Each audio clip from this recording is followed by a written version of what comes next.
세상 사람들이 다 나를 몰라준다 해도 화낼 일도 아니에요. 공자님은 뭐라고 그러셨느냐, 진정한 성인은 자기를 몰라줘도 분노하지 않고 유유자적할 줄 아는 사람이 진정한 성인이라고 했어요. 내가 누군데 나를 몰라봐. 왕년에 내가 이 거리를 주름 잡던 사람인데 이 성당 지을 때 내가 어떻게 했는데 나에게 이럴 수가 있어.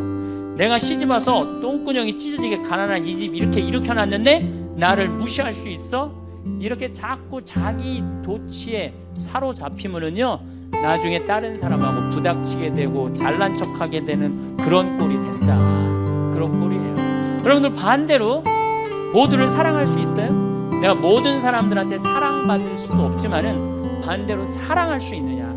다 사랑할 수 있어요? 쉽지 않죠? 내가 본당 신부 해보니까 다 사랑하는 사람이 있긴 있더라고요. 누가 다 사랑하느냐면 머리에 꽃 꽂은 여자가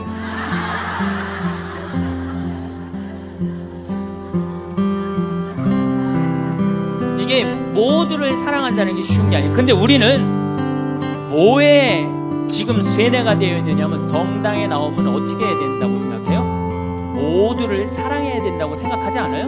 나를 괴롭히는 사람, 나를 미워하는 사람, 나한테 힘들게 하는 사람 다 사랑해야 된다고 생각해요? 그렇게 생각하잖아요. 그리고 은연중에 그런 교육을 받았어요. 은연중에. 근데 성서에 모두를 사랑하라는 구조는 없어요. 서로 사랑하라고 그랬지 모두를 사랑하라고 하는 구조는 없어요.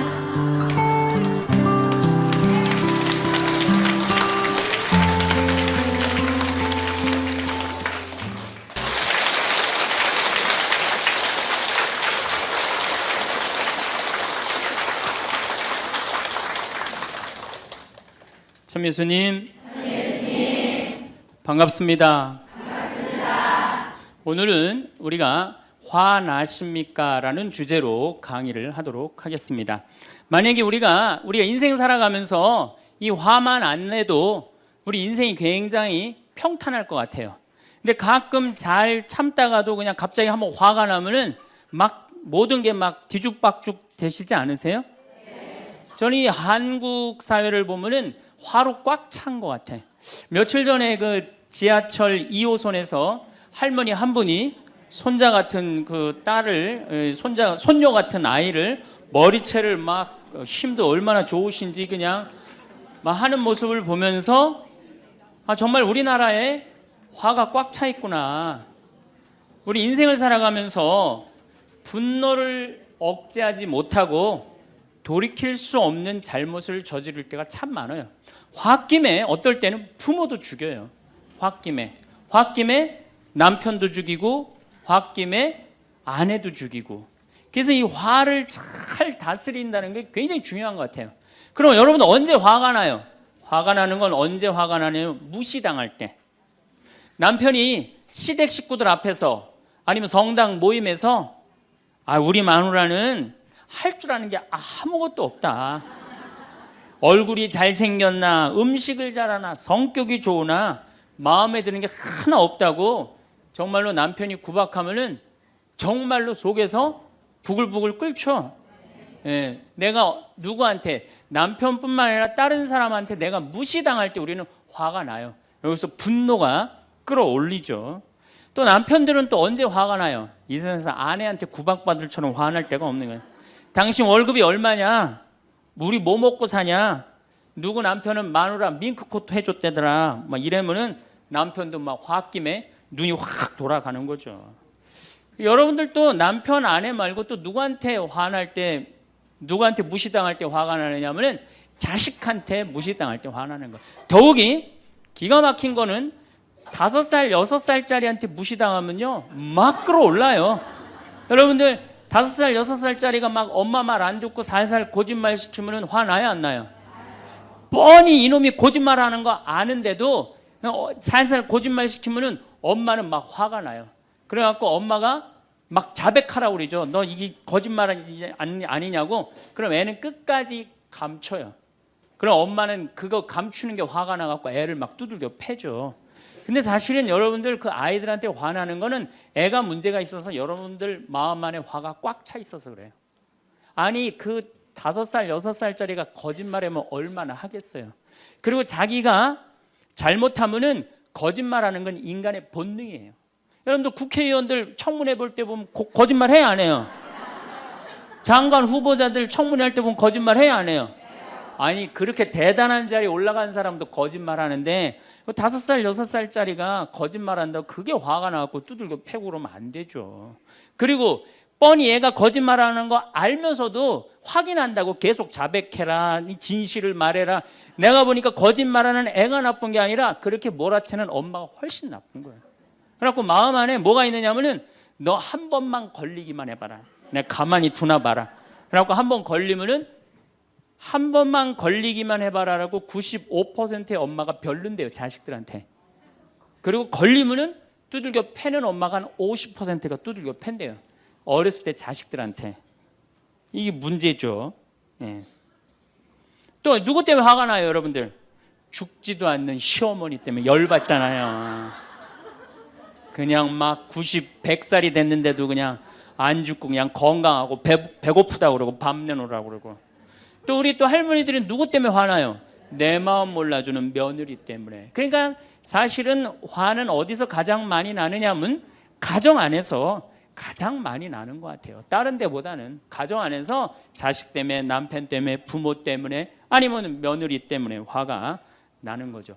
화는 날 때 보면 작은 일로 시작해서 크게 터집니다. 되게 아무것도 아닌 일로 화를 내기 시작해서 나중에 크게 터져. 그 화나는 걸 보면은 다이너마이트 이렇게 타들어가는 거 보시죠? 도화선 싹 타들어가다가 마지막에 터질 때는 어때요? 산도 무너뜨리고 막 굴도 막 만들어내고 그러잖아요. 그러니까 우리가 화가 날 때는 그 다이너마이트 도화선에서 살살살살 탈 때 그때 꺼야 돼.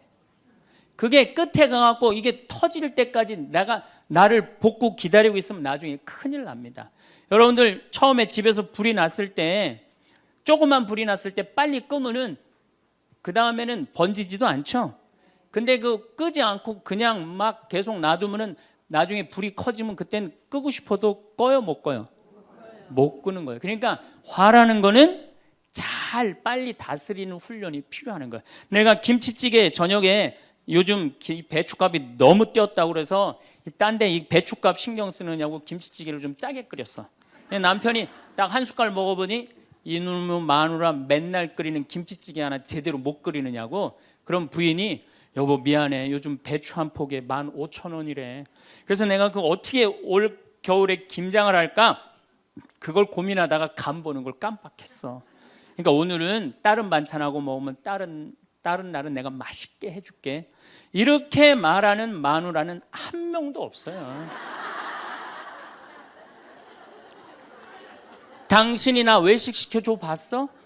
아니 김치찌개가 짠 날도 있고 맛있는 날도 있죠. 어떻게 맨날 당신 입에 딱딱 맞춰서 끓여주느냐고. 그럼 남편이 외식도 못 시켜주고 그래서 좀 미안해갖고 다른 반찬하고 먹으면 다행인데 남편 절대 안 지죠. 너는 맨날 집에서 텔레비전만 보고 해는 일이 뭐 있느냐고. 집안 청소를 제대로 하느냐, 반찬을 맛있게 하느냐. 그러면은 부인이 당신이 나 옷 하나 제대로 안 사주고 그래서 나 텔레비전에서 그거 내 아이 쇼핑 하는 거다. 그럼 또 남편이 넌 시집 올 때 해갖고 온 게 뭐가 있는데. 이러면은 점점 김치찌개로 시작해서 부부 능력 시집 올 때까지, 그리고 이제 나중에는 이렇게 사느니 너 죽고 나 죽자. 그래갖고 여러분들 뉴스 보도를 보면요, 자세히 보면요, 이런 뉴스가 굉장히 많이 나요. 아파트 15층에 느닷없이 14층에서 불이 나요. 그래갖고 소방관들이 와서 불을 끄고 주위 사람들 증언을 들어보면은 밤새 고함 소리가 오고 가고 난 뒤 불길이 치솟았다. 그러니까 이제 홧김에 이렇게 사느니 너 죽고 나 죽자. 그래서 이불 방 한가운데다 갖다 놓고 석유 뿌리고 그리고 불 지르는 게 방화의 14%래요. 홧김에 지르는 불이 14%래요. 그 다음에 이 화라는 단어를 보면 불화자야. 여러분들 화가 나면 막 불이 나는 거야, 속에서. 이거를 다스리지 못하고 이거를 끄지 못하면은 우리가 점점 크게. 근데 화는 내면 낼수록 문제가 해결될까요? 문제가 꼬일까요? 화는 내면 낼수록 문제가 꼬여요. 제가 20년 전에 제가 알던 분 시동생이야. 이 양반이 굉장히 다혈질이었어요. 성탄절 전날 불법 유턴을 하다가 걸렸어요. 걸려갖고 정경이 딱 잡아갖고 불법 유턴했습니다. 벌점 15점에 벌금 7만 원입니다. 나는 안 했다. 내가 분명히 봤습니다. 이놈의 새끼 안 했다는데 왜 자꾸 그러느냐? 너 경찰서장이 누구냐? 누굽니다. 그래 마침 친구였나 봐요. 내 친구인데 너 가만히 안 놔두겠다고 귀싸대기를 때렸어요. 정경 귀싸대기를. 했더니 정경이 가만히 있어요. 공무집행방해로 철창에 집어넣어버렸어요. 그래서 거기서 길길이 뛰다가 그 자리에서 뇌출혈로 죽었어요. 불법 유턴한 거 하나 때문에. 근데 우리는 그런 일들 참 많아. 옛날에도 공중전화 오래 한다고 그런 사건도 있었죠. 그냥 아무것도 아닌데 그냥 조금만 한 번만 내가 이 고개를 숙이면 되는데, 저도 강의 다니느냐고 멀리 강의 갈 때 시간은 다가오고 차는 막히고 그러면 제가 불법 유턴도 많이 하고 빨간불일 때 건너도 많이 가요. 정말로. 왜냐하면 나를 기다리는 분이 보통 500명, 1000명인 경우가 많잖아요. 서울 올 때가 제일 그럴 때가 많아요. 딱 걸리면 저는 딱 문 내리고 로만 칼라 딱 보여주면서 제가 뭐라고 그러냐면, 정말 미안하다. 내가 불법 유턴한 거, 내가 신호 어긴 거 인정한다. 그렇지만 내가 강의가 있어서 그러니까 좀 잘 좀 봐줘라. 그런 경찰들이 대부분은요, 침 뱉은 거, 안전벨트 안 한 거, 벌점 없는 걸로 끊어주지 굳이 그거 벌점 매기면서 끊어주는 경찰 없어요. 인생 살아가면서 고개를 한 번만 숙이면은 문제가 해결될 때가 너무 많아요. 근데 그 한 번을 숙이는 게 우리가 안 될 때가 참 많아요. 가끔 잘 하다가도 어느 날 안 숙여지는 날이 있죠. 그거를 숙이는 것을 훈련이 된 사람이 성숙한 사람이에요. 그 사람이 정말로 어디다 내놔도 그 사람 문제 없이 살 사람이에요. 화날 때마다 그냥 막 집어 던지고 막 그러는 사람 주위에 친구 하나도 없어지죠. 또 우리가 언제 화가 나요? 식구 가운데 자기만 손해보고 희생한다고 생각할 때 화나야 안 나요? 오빠는 대학 보내고 나는 고등학교밖에 안 보냈어. 그럼 부모님한테 막 화가 나요 안 나요? 나죠? 성당에서도 화날 때가 언제예요? 나는 성모에서 맨날 부엌에서 그냥 겉절이 김치 담그고 그냥 맨날 하는데, 그냥 반찬 다 만들어갖고 내놓으면은 생전 성당에도 안 보이던 여자가 그냥 싹 여우같이 차려입고 와갖고 그거 딱 차려놓은 거 딱 들고 신부님 앞에 딱 가서 거기서 그냥 헤헤거리고 그거 주워 먹은 거 보면은, 이 식당에서 나는 그냥 완전히 그냥 식순이로 그냥 하다가 그냥 그거 보면 화 나요 안 나요? 나죠? 내가 손해 본다고 생각할 때 화가 나는 거예요. 성당 공동체에서 제일 미치는 건 뭐냐면은, 누군가 자기를 비난하고 다니고 있어. 근데 그 사람이 누군지를 모르겠어. 나를 두고 분명 욕을 하는데, 그럴 때 화가 나요 안 나요? 날 때 많죠. 열받는 분 계신가 보다. 내가 시집 가서 내 시동생 어버 키우고 대학 보내고 장가 보내고 시누이도 그렇게 시집 다 내보냈어. 그래갖고 정말로 똥구멍이 찢어지게 가난한 집에, 이 집에 와갖고 정말 다 이렇게 하고 다 먹고 살 만큼 해놨어. 그런데 환갑이 됐어. 그래갖고 야, 내가 시집 와갖고 그렇게 잘해줬는데 내 환갑 때 다이아 반지를 해갖고 올 것이냐, 유럽 여행 티켓을 갖고 오실 것이냐 기다리고 있는데, 시동생 시누이들이 딱 환갑 때 왔는데 10만 원 봉투에 딱 넣어갖고 왔어. 그거 보면 열 받아요, 열 안 받아요? 열 무지하게 받죠. 그래갖고 내가 너희들하고 인간관계를 갖나 봐라. 그리고 인간관계 끊고 사는 사람들도 많아요. 해준 게 돌아오지 않을 때. 그렇죠? 내가 잘해줬는데 돌아오지 않을 때. 근데 우리는 살아가면서 여러분 이제까지 은혜 받은 만큼 다른 사람한테 은혜 갚으셨어요? 저는 신부 되기까지 많은 신부님들, 많은 수녀님들, 많은 교우들이 저를 도와줬어요. 근데 신부 돼갖고 일일이 그분들한테 쫓아다니면서 다 감사했는가? 생각해보니까 다 하지 못했더라고요. 나도 다 감사하지 못했는데 내가 그 감사를 받지 못한다고 화낼 필요는 없지 않는가, 그런 생각이 들어요. 제가 신학교 다닐 때 우리 학장 신부님이, 돌아가신 배문환 신부님이 영성훈 할 때 아주 이해하지 못하는 훈화를 꼭 하셨어요. 여러분들은 본당 신부가 돼갖고 교우의 40%만 지지를 받아도 여러분들은 성공하는 신부입니다. 근데 전 신학생 때 이해가 안 갔어요. 신학생 때 왜 이해가 안 갔느냐면은 내가 신학생 때 인기가 얼마나 좋았느냐면은 막 방학 때 가면은 주일학교 애들이 막 매달려갖고 길을 못 갔어요. 지금이야 뭐 이상한 세상이 돼갖고 그러지 못하지만은 25년 전만 해도 애들이 신학생들을 얼마나 매달리고 좋아했어요. 초등학교 애들이. 중고등학교 애들은 내가 방학 끝나고 신학교 돌아가면은 애인 군대 보내는 것처럼 그렇게 섭섭하고 편지 보낸다고 그러고 학사님 보고 싶다고 그러고 본당에서 아줌마들은 나보면 죽어 좋아서. 그런데 신부가 돼갖고 교우의 40%가 나를 지지해 주지 않는다? 신학생 때도 인기가 이 정도라면 본당 신부 돼갖고 인기가 더 높을 거 아니에요. 그래서 신학교 그 영성 문화를 이해를 못했어요. 근데 막상 제가 신부가 되고 보니 교우의 40% 지지받는 거는요 하늘의 별 따기보다도 어렵더라고요. 왜냐하면은 우리나라 지금 통계적으로 미사 참여율이 25% 나와요. 그러니까 정말로 그 신부님이 지지받는 신부님이다. 제대로 40% 지지받는 신부님이다. 그러면은 교우의 40% 미사 참여율 나와야 될 거 아니에요. 그러니까 교우가 1000명이라면 400명은 나와야 될 거 아니에요. 2000명이라면 800명이라면 나와야 되는데 2000명 중에 800명 나오는 본당은 없어요. 2000명이라면 한 500명 정도, 600명 정도 나와요. 많이 나와요. 우리나라 평균적으로. 그러니까 40% 지지받는다는 게 어려워. 예수님은 나 환자 10명 고쳐줬는데 몇 명 돌아왔죠? 1명 돌아왔어요. 그러니까 여러분들 주위에 있는 사람들 10명한테 잘해줬어. 10명한테 잘해줬는데 9명이 돌아오지 않는다고 해서 섭섭할 필요가 없다는 얘기죠.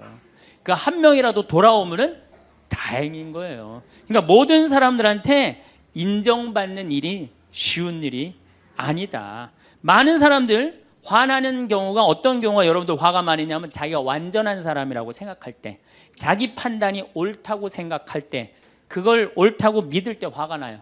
많은 분들이 어떤 경우가 있느냐면은 내가 관상 좀 볼 줄 아는데 그 사람 틀렸어. 아니면 내가 관상 좀 볼 줄 아는데 그 사람 진짜 괜찮은 사람이야. 이 중에 관상 못 보는 사람 어디 있어? 50년, 60년 살으면은 딱 보면 다 알지. 그렇죠?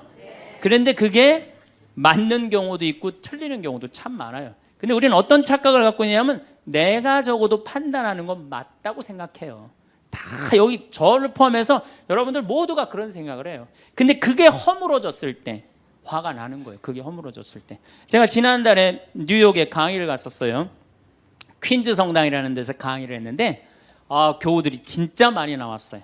정말로 꽉 찼어요. 강의를 하는데 정말로 반응이 아주 좋더라고요. 이 강의가 끝나고 이제 본당 신부님하고 사제관 올라가는데 따라오는데 이게 한국 사람이 안 따라오고 미국 여자가 따라오는 거예요.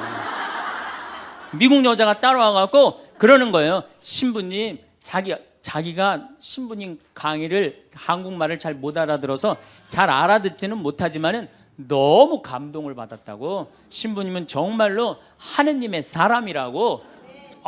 나는 듣다 내 강의를 정말로 감동받다 못한 미국 여자까지 내 강의를 감동을 받는구나.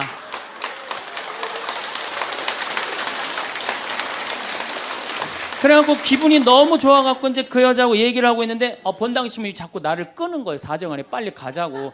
나 지금 미국 여자하고 얘기하는데 지금 본당 신부님이 내 팔을 자꾸 끄는 거예요. 그래갖고 아니 신부님 나 좀 빨리 가자고. 나를 본당 신부님이 가자고 그랬는데 어떻게 가자고 그랬더니 본당 신부님이 조금 지나가더니 신부님이 그러는 거예요. 신부님 저 여자 이거라고 이거.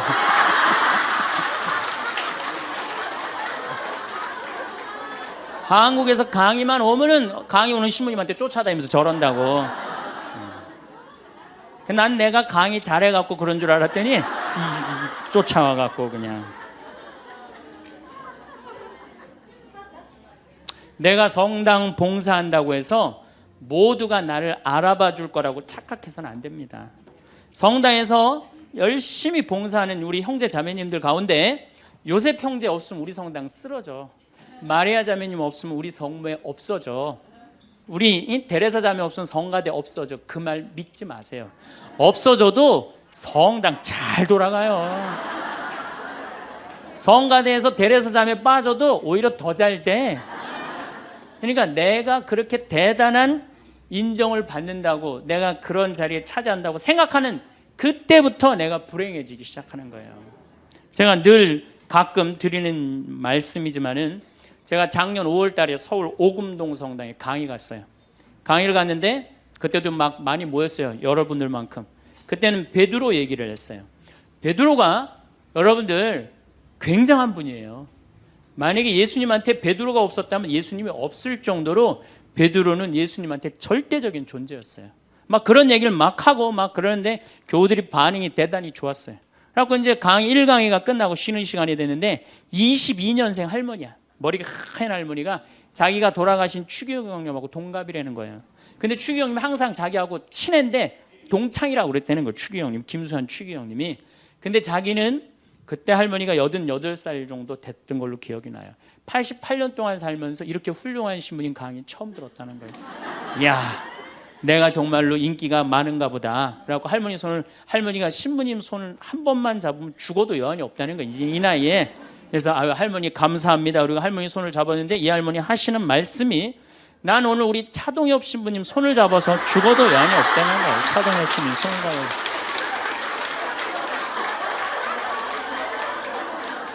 그래서 제가 그랬죠. 할머니, 저는 차동엽 신부가 아닙니다. 저는 황창현 신부입니다. 그렇게 분명히 말씀을 드렸는데 이 할머니는 황창현이라는 사람 알지도 못하는 거예요.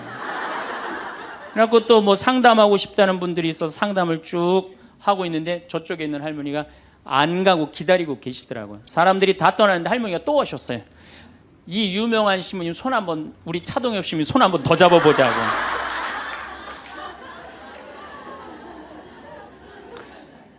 모든 사람들이 나를 인정해주지 않는다 하더라도, 모든 사람들이 나를 알아주지 않는다 하더라도 실망하실 필요 없어요.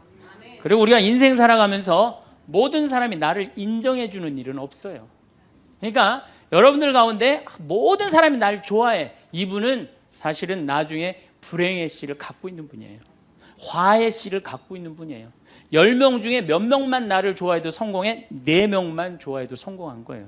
아니, 10명 중에 1명만 나를 믿어줘도 여러분들은 실패한 인생이 아니에요. 9명은 나를 인정하지 않을 수도 있어요.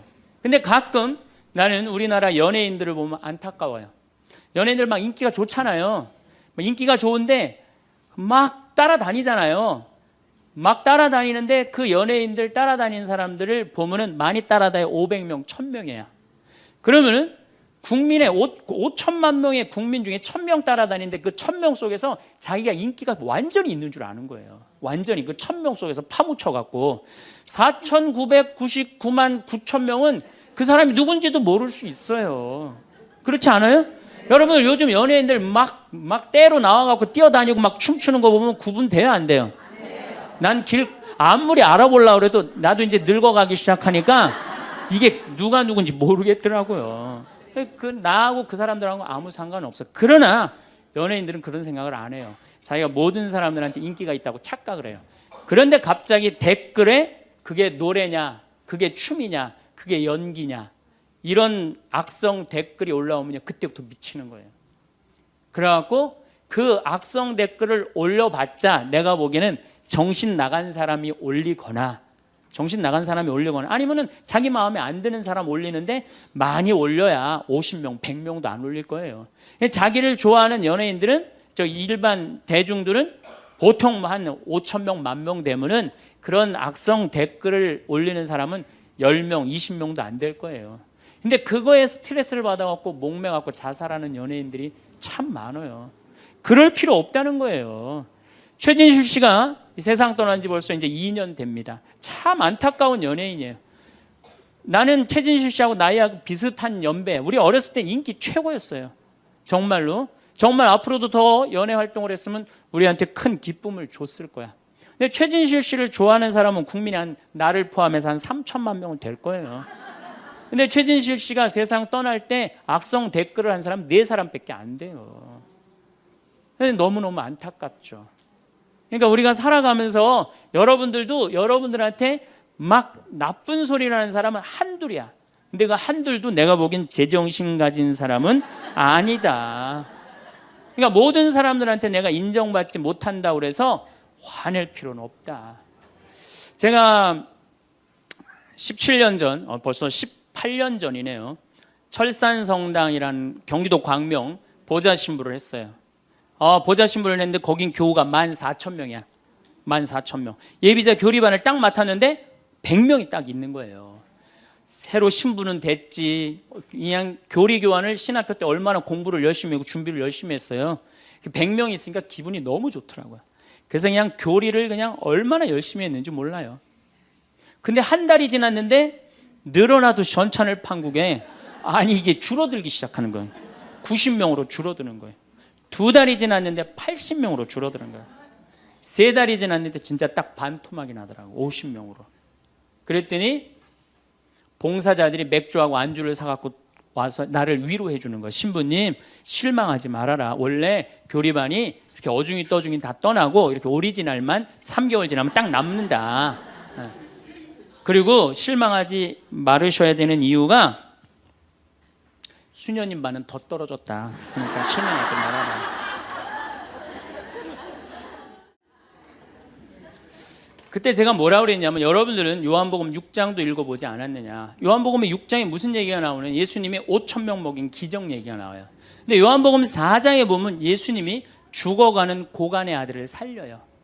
그냥 예수님 활동하자마자 첫 기적은 요한복음에서 첫 기적은 가나에 술 많게 하는 기적이고 두 번째 기적이 뭐냐면은 죽어가는 고간의 아들을 살리는 거예요.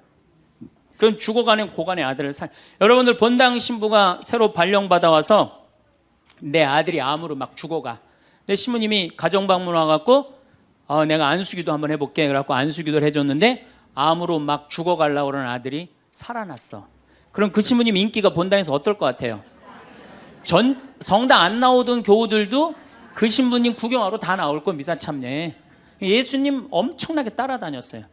그런데 요한복음 5장에 보면 예수님이 38년 동안 벳자다 연못에서 누워있던 사람을 지나가다가 측은한 마음이 들어서 일으켜 세워요. 근데 신부님 우리 시어머니는 중풍으로 38년 동안 누워있었다고. 그럼 내가 또 한번 안수기도 해볼게. 가서 안수기도 했는데 시어머니가 38년 만에 일어났어. 그럼 본당 신부님 인기는 하늘을 찌르는 게 아니라 하늘을 뚫고 올라갈 거예요. 그 정도로 예수님 인기가 그렇게 좋았어요. 그래갖고 이 사람들이 예루살렘에서 예수님이 그런 기적을 하셨는데 예수님을 갈릴레아 호수까지 몇 명이 따라가느냐면 5,000명이 따라갑니다. 자기네들 스스로 제자라고 그러면서 5,000명이 따라가요. 5,000명이 따라가는데 보니까 3일 동안 이 사람이 밥을 못 먹어. 그러니까 예수님이 빵 5개, 물고기 2마리로 5,000명을 먹여요. 그러니까 당시 유대인들이 뭐라고 그러냐면 우리가 드디어 기다리던 왕이 왔다. 왕으로 억지로라도 모시자. 그래요. 그러니까 예수님이 딱 사라졌다가 저녁에 딱 나타나는데 갈릴레아 호수에 나타나는데 성서에 25에서 30 스타디온 정도 배가 떨어져 있었다고 그랬어요. 그럼 완 스타디온은 얼마냐? 한 200m 정도를 완 스타디온, 한 스타디온이라고. 여러분들 스타디온이 어디서 온 말이에요? 스타디움 한 바퀴를 돌고 있습니다. 그러잖아요. 그 스타디움이 성서에서 나오는 스타디온에서 나온 얘기예요. 그러니까 한 스타디온은 한 200m 정도 되는 거예요. 그걸 30 스타디온을 걸었다면은 얼마를 걸은 거냐면은 6km를 걸은 거. 무리를 쫙 미치는 거죠. 사람이 무리를 걸은 거를 보면 미치지 않아요. 만약 여러분들 내가 강의한다고 저 뒤에서 걸어서 안 들어오고 공중부양으로 떠서 쫙 들어온다고 생각을 해봐. 강의할 필요 있어요, 없어요? 잠깐 떴다가 그냥 쫙 나가면 그걸로 끝이지. 그러니까 당시의 유대인들은 예수님한테 완전히 반한 거예요. 근데 다음날 예수님이 이상한 말을 해요. 참으로 확 끼얹어요. 내가 진실로 진실로 너희에게 말한다. 너희가 사람의 아들의 살을 먹지 않고 그의 피를 마시지 않으면 너희는 생명을 얻지 못한다. 그러나 내 살을 먹고 내 피를 마시는 사람은 영원한 생명을 얻고 나도 마지막 날에 그를 다시 살릴 것이다. 내 살은 참된 양식이고 내 피는 참된 음료다. 군중들이 눈이 동그래요. 여러분들은 살 먹고 피 먹는 얘기 하도 많이 들어서 안 이상하죠? 그런데 다른 종교인들이 우린 예수님 살 먹어, 예수님 피 마셔, 그러면은 어떻게 생각할 것 같아요? 식인종 아니면 드라큘라 둘 중에 하나예요. 예수님 피 먹는 거면. 그러니까 당시의 유대인들이 뭐라고 그러냐면 이 말씀은 듣기가 너무 거북하다. 누가 듣고 있을 수 있겠는가? 그러니까 그러면서 떠나요. 그러니까 예수님이 당신의 말씀을 두고 투덜거리는 것을 속으로 아시고 그들에게 이르셨다. 이 말이 너희 귀에 거슬리느냐? 그리고 성서에 이렇게 우리에게 말합니다. 이 일이 일어난 뒤로 제자들 가운데 많은 사람이 되돌아가고 더 이상 예수님과 함께 다니지 않았다. 다 떠나간 거예요. 말을 알아듣기 너무 어렵다고. 그러니까 이제 예수님이 이제 딱 12명 딱 남아있는 거, 어떤 무식한 어부 12이 눈을 동그랗게 뜨고 예수님을 쳐다보는 거예요. 그러니까 예수님이 이때 뭐라고 그러냐면은 너희도 떠나고 싶으냐. 그러니까 이 12마저 떠나면 예수님 완전히 낙동강 오리알 되는 거예요. 이때 대단한 인물이 하나 나옵니다. 누구냐? 베드로예요. 다 떠났음에도 불구하고 의리를 지킨 분이 베드로예요.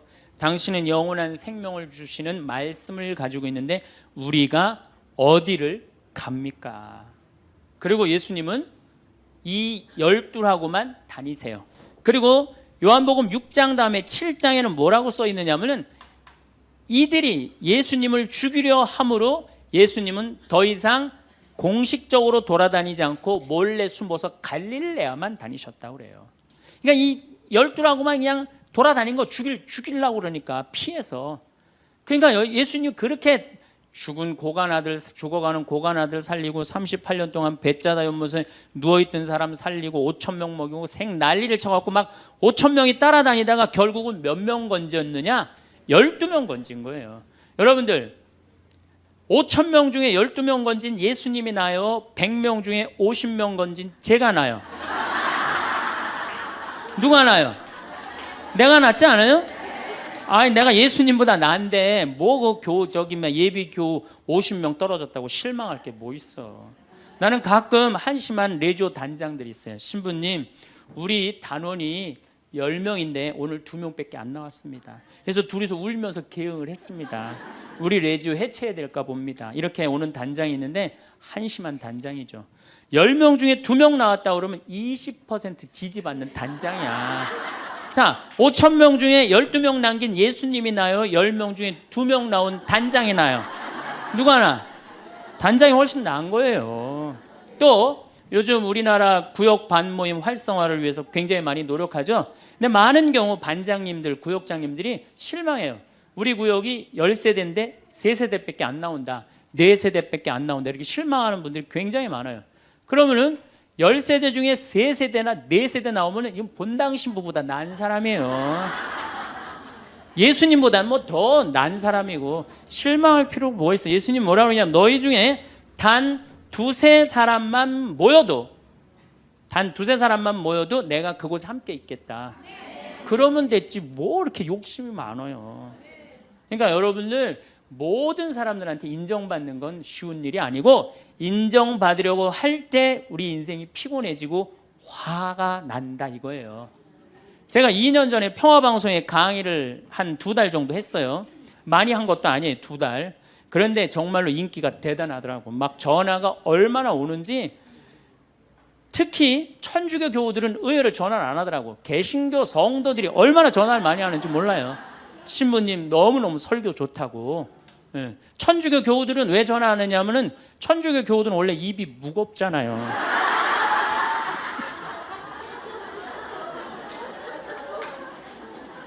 급기야는 목사님이 전화를 하셨어요. 신부님 우리 교회에 와서 설교를 주일 예배에 좀 해달라는 거예요.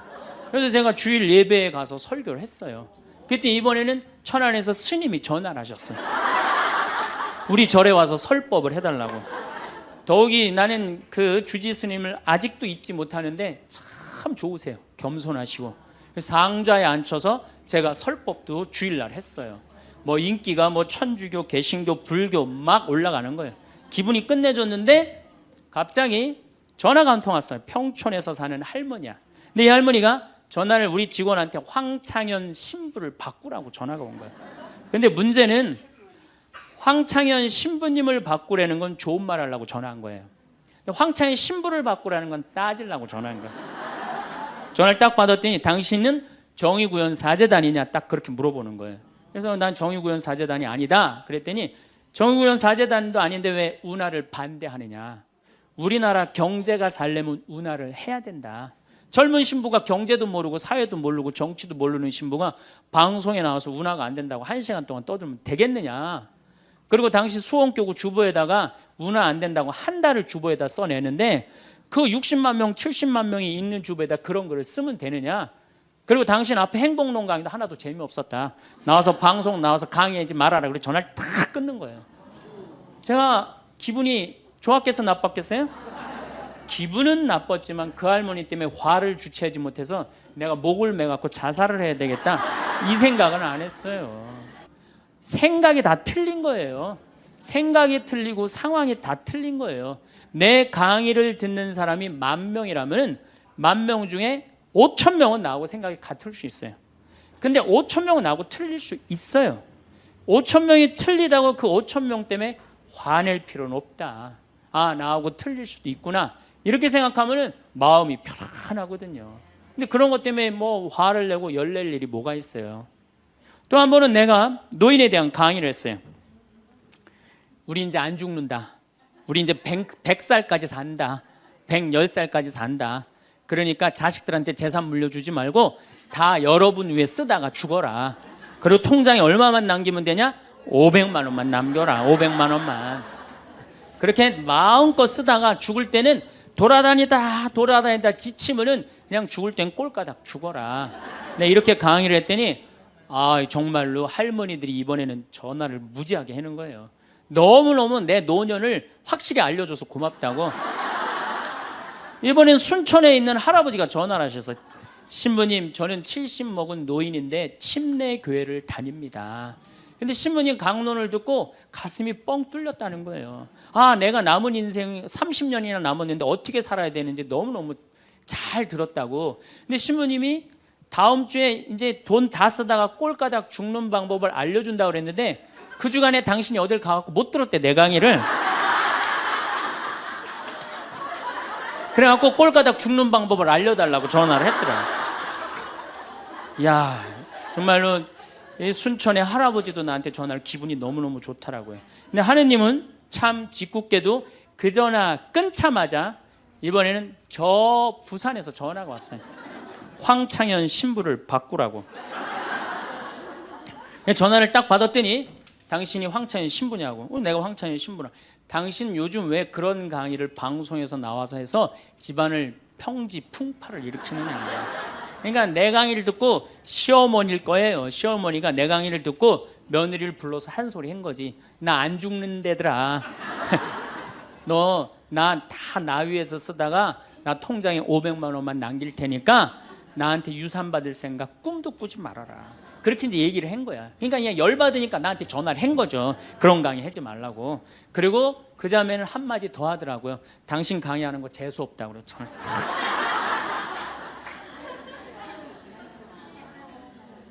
내가 그 전화를 받고 기분이 좋았겠어요? 나빴겠어요? 기분은 나빴지만 내가 화가 나고 내 감정을 주체할 정도는 아니었어요. 왜? 상황이 틀리니까. 얼마든지 내가 공격받을 수 있는 얘기를 한 거니까. 그런 다른 의견이 있을 수 있는 거예요. 그걸 일일이 다 대응하려고 그러면요, 나중에 내가 어떻게 될 것 같아요? 미쳐요. 미쳐요. 여러분들 요즘 나는 가끔 텔레비전 보면서 총리들도 대통령도 막 신발 막 던지고 막 결함 막 던지고 그러잖아요. 대통령한테도. 우리가 남이 나한테 평가하는 게 전부는 아닙니다. 자기 소신, 자기 확신, 자기 멋이 있으면은요, 누가 뭐라 그래도 별로 거기에 흔들리지 않아요. 근데 그냥 남들 말에 막 귀 기울이고 그냥 거기에 신경 쓰는 사람은 조금만 뭐가 있어도 화를 내고 자기를 주체하지 못하는 거예요. 루카복음 9장 51절을 보면 예수님이 사마리아를 통해 예루살렘으로 올라가려고 할 때 사마리아 사람들이 예루살렘에 간다는 이유로 예수님을 거부해요. 들어가지 못하게 동네를. 그 동네로 지나가면 지름길로 갈 수 있는데, 그러니까 야고보하고 요한이 열받아갖고 뭐라 그러냐면 하늘에서 불을 내려다가 살러버릴까요? 얼마나 열받았으면은 하늘에서 불을 내려다가 살러버릴까요? 그래요. 근데 예수님은 이 둘을 꾸짖고 돌아가세요.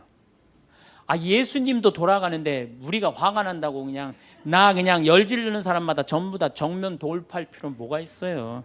그렇지 않겠어요? 우리도 예수님처럼 돌아갈 상황이 되면 돌아갈 줄 알아야 됩니다. 세상 사람들이 다 나를 몰라준다 해도 화낼 일도 아니에요. 공자님은 뭐라고 그러셨느냐? 진정한 성인은 자기를 몰라줘도 분노하지 않고 유유자적할 줄 아는 사람이 진정한 성인이라고 그랬어요. 내가 누군데 나를 몰라봐. 왕년에 내가 이 거리를 주름 잡던 사람인데 이 성당 지을 때 내가 어떻게 했는데 나에게 이럴 수가 있어. 내가 시집 와서 똥구녕이 찢어지게 가난한 이 집 이렇게 일으켜놨는데 나를 무시할 수 있어? 이렇게 자꾸 자기 도취에 사로잡히면은요, 나중에 다른 사람하고 부닥치게 되고 잘난 척하게 되는 그런 꼴이 된다. 그런 꼴이에요.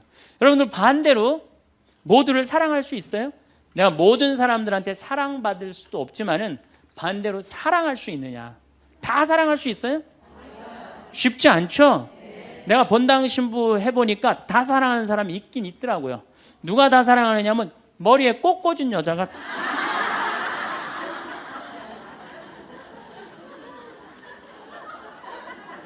이게 모두를 사랑한다는 게 쉬운 게 아니에요. 근데 우리는 뭐에 지금 세뇌가 되어 있느냐면 성당에 나오면 어떻게 해야 된다고 생각해요? 모두를 사랑해야 된다고 생각하지 않아요? 나를 괴롭히는 사람, 나를 미워하는 사람, 나한테 힘들게 하는 사람 다 사랑해야 된다고 생각해요? 그렇게 생각하잖아요. 그리고 은연중에 그런 교육을 받았어요. 은연중에. 근데 성서에 모두를 사랑하라는 구절은 없어요. 서로 사랑하라고 그랬지 모두를 사랑하라고 하는 구절은 없어요.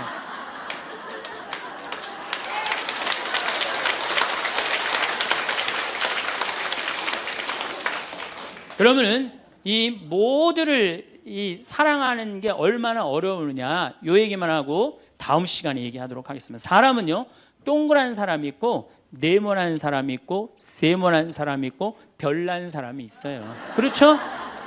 근데 꼭 사람 중에 삐죽한 사람이 있어요. 삐죽한 사람. 말 한마디라도 꼭 아프게 하는 사람이 있어요. 그래갖고 내가 이제 마음 먹고 파마를 싹 했단 말이야. 마음 먹고. 그래갖고 이 동그란 사람이 파마를 딱 했는데 삐죽한 놈이 딱 와서 한마디 합니다. 파마를 왜 그렇게 했어? 얼굴이 떡판 같아 보이잖아. 그럼 이 동그란 사람 피가 뚝뚝 떨어져요? 안 떨어져요? 뚝뚝 떨어지는데 동그란 사람 특징은 뭐냐? 남한테 싫은 소리 하면 안 되는 줄 알고 있는 거예요. 그러니까 동그란 사람이 그렇게 내 가슴에 피가 떨어지면 한마디 해줘야 될 거 아니에요. 내가 떡판이든 뭐든 네가 무슨 상관이냐 이렇게 얘기를 해야 되는데 동그란 사람은 파마를 왜 그렇게 해서 얼굴이 떡판 같잖아. 그러면 동그란 사람이 뭐라고 그러냐면 그러게 해다 보니 그렇게 됐네. 그리고 어디 가서 울기 시작하냐면 성당에 가서 울기 시작하는 거예요. 예수님, 저 삐죽한 여자가 나보러 떡판이래요. 근데 예수님 당신이 정말로 십자가에서 참고 인내하고 용서하고 사랑했으니까 나도 참고 용서하고 인내하고 사랑할게요. 그래갖고 그냥 겨우 어떻게 주체할 수 없는 걸 다스려갖고 고해성사를 봤어. 고해성사를 봐갖고 용서를 했어. 자기하고 예수님하고 신부님하고는 화해를 했는데 그 삐죽한 사람하고는 화해했어 안 했어요? 삐죽한 사람은 찔렀는지도 모르고 몰라요. 그 사람 피가 흐르는지도 몰라요. 그런데 더 동그란 사람 미치는 건 뭐냐면 그렇게 찔러놓고 딴 데 가고 막 헤헤거리고 또 수다 떨면은 동그란 사람이 속으로 무슨 생각이 들어요? 넌 웃음이 나오니? 난 지금 피가 뚝뚝 흐르는데. 가을이 돼갖고 그냥 마음 먹고 성당을 나왔는데 삐죽한 놈이 동그란 사람한테 한마디 또 합니다. 아니 요즘 남편이 돈 못 벌어? 옷을 왜 이렇게 후줄그리하게 입고 다녀? 그러면 또 피가 뚝뚝 떨어지는 거야. 이 동그란 사람 여러분들 삐죽한 사람 만나야 돼? 만나지 말아야 돼? 만나면 안 돼요. 이 삐죽한 놈 누구 소개시켜줘야 되냐면 별난 놈 소개시켜. 별난 놈. 찔러도 안 나오는 별난 놈. 예? 이런 놈 소개시켜줘야지 어떻게 모두를 사랑할 수 있어요. 그거는 불가능한 얘기예요. 모두를 사랑한다는 거. 그러니까 여러분들 오늘 이후로 나는 모든 사람을 사랑할 것이다. 그러면 나중에 누가 망가지냐면 내가 망가져요. 모두를 사랑하면서 자기가 완전히 망가지는 거예요. 모두를 사랑하면서 기쁨은 다행인데 모두를 사랑하면서 그걸 끌어안느냐고 속에서 부글부글 끓어. 그냥 화가 꽉 차 있는 거죠. 그러면은 다음 시간에 정말 모두를 사랑하는 일이 얼마나 어려운 일인지 이야기 나누도록 하겠습니다. 감사합니다.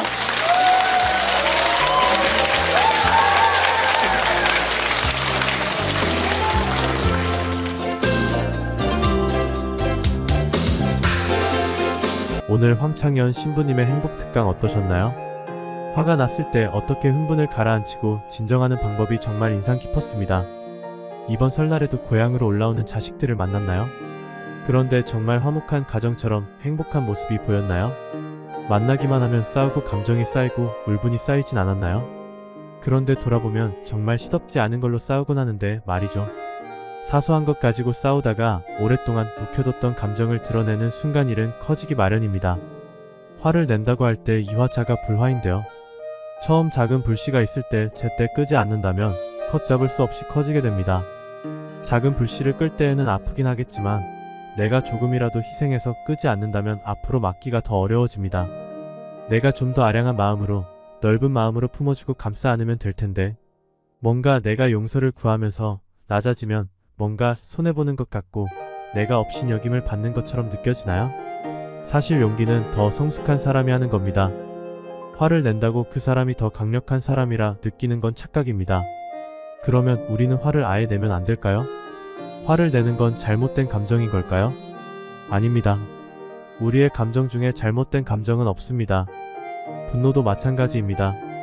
하지만 이를 어떻게 표현하느냐에 따라 잘못이 될 수도 자연스러운 감정이 될 수도 있는 것이죠.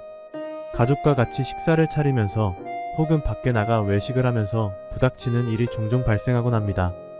하지만 이것은 다양한 사람이 어우러진 것이기 때문에 자연스러운 겁니다. 이때 뭔가 내가 억울하고 아니야 라는 생각이 들 때가 있을 겁니다. 그런데 이때 그냥 속으로 썩히기만 한다면 그게 문제가 됩니다. 내 속마음을 말하는 걸 부끄러워하지 마세요. 남에게 좋은 말만 하고 싶다고 내 솔직함을 드러내지 않는다면 언젠가 큰 화로 돌아오게 됩니다. 상대에게 내 진심을 보여주고 내 속마음을 보여준다면 더 이해받을 수 있게 됩니다. 세상에 나쁜 사람은 없습니다. 이해받지 못한 사람만 있을 뿐이죠. 그리고 우리는 이해를 하지 못했기 때문에 분노하고 화를 냅니다. 그렇기에 우리는 화를 내기 전 이해를 하려고 해야 합니다. 동시에 이해받기 위해 솔직한 나를 드러내는 것도 중요합니다. 내 약점을 드러낸다고 생각이 드시나요? 괜히 솔직해지면 내 약점만 잡혀서 나중에 발목 잡힐 것 같나요? 믿음이 가지 않는 사람에게 말하면 내 약점으로 잡히게 되지만 나와 평생을 함께할 사람이라면 솔직해지셔야 합니다. 서로를 이해하려 하고 나를 솔직하게 드러내주는 그것이 인생의 방향이지 않을까 싶습니다. 예수님께서 모두를 사랑하라고 하시진 않았습니다. 서로 사랑하라고 하십니다. 일방적으로 사랑하라는 구절도 아니고 서로 사랑하라고 하십니다. 사랑은 혼자 하는 게 아닙니다. 사랑은 서로 같이 하는 겁니다. 내 주변에 있는 모두가 나를 사랑하지 않는다고 실망하지 마세요. 내가 해준 게 얼만데 하면서 은혜를 몰라준다고 실망하지 마세요.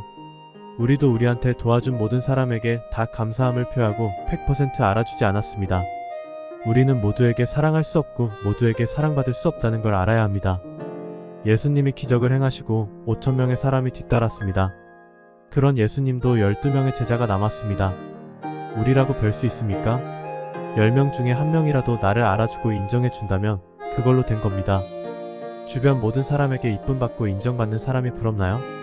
그 사람이 진정으로 사랑받고 있는 걸까요?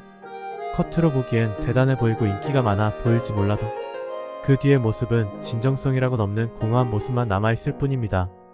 그러니 절대 기죽지 마세요. 당신은 이미 충분히 사랑받을 자격이 있는 사람이고 좋은 사람입니다. 제일 좋아질 필요는 없습니다. 전보다 조금, 아주 조금만 좋아져도 됩니다. 오늘 영상을 통해 명절에 서로 사랑하고 화목한 가정이 되었으면 좋겠습니다. 앞으로도 유익하고 많이 웃으실 수 있는 영상 만들도록 하겠습니다. 유익하셨다면 구독과 좋아요, 댓글 부탁드립니다. 감사합니다. 그리고 내가 또 우리 신부들하고 한번 그 동해바다에 놀러를 갔는데 늦 여름이에요. 이제 속초에 이제 갔는데 사람들도 별로 많지도 않았어.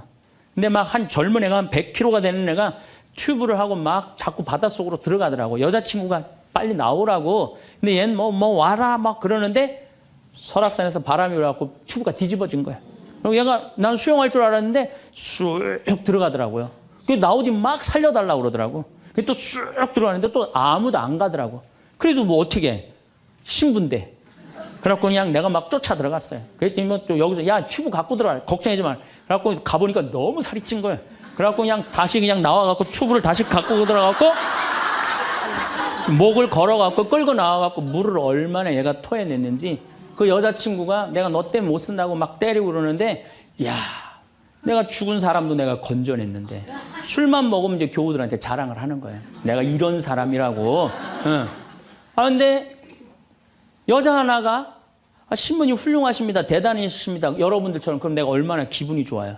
나는 수영장 25m 풀 40밖에 한 번도 안 쉰다니까 그 여자 한다는 소리가 자기는 25m 풀 100밖에 한 번도 안 쉰다는 거야.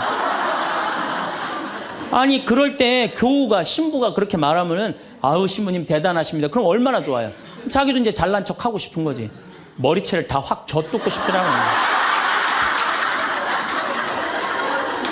내가 또 질 수 있어? 아니, 나는 내가 신학교 때 단축 마라톤 내가 12km 토요일마다 맨날 뛰었다니까 자기는 42.195km 10번 완주패가 있다는 거예요. 우리가 한번 잘난 척 하기 시작하면 어떤 현상이 일어나느냐 하면은 내가 아는 유명한 사람, 내가 아는 유명한 정치인 별 얘기를 다 해요. 다 끄집어내. 내 것도 아닌데. 지기 싫은 거지. 네. 그래갖고 이 잘난 척이 악마의 유혹에 넘어가는 거예요. 그런데 정말로 훌륭한 건 아는 것도 많고 가진 것도 많고 잘난 것도 많은데 주일날 반도 되고 차량 주차 봉사하는 형제들. 여기 내가 정말 부자야. 남편도 대단해. 그런데 그런 거 티 한 번 안 내고 성모에 설거지하는 자매들, 구역장 반장 봉사하는 자매들. 난 이분들이 훌륭한 분들이라고 생각해요.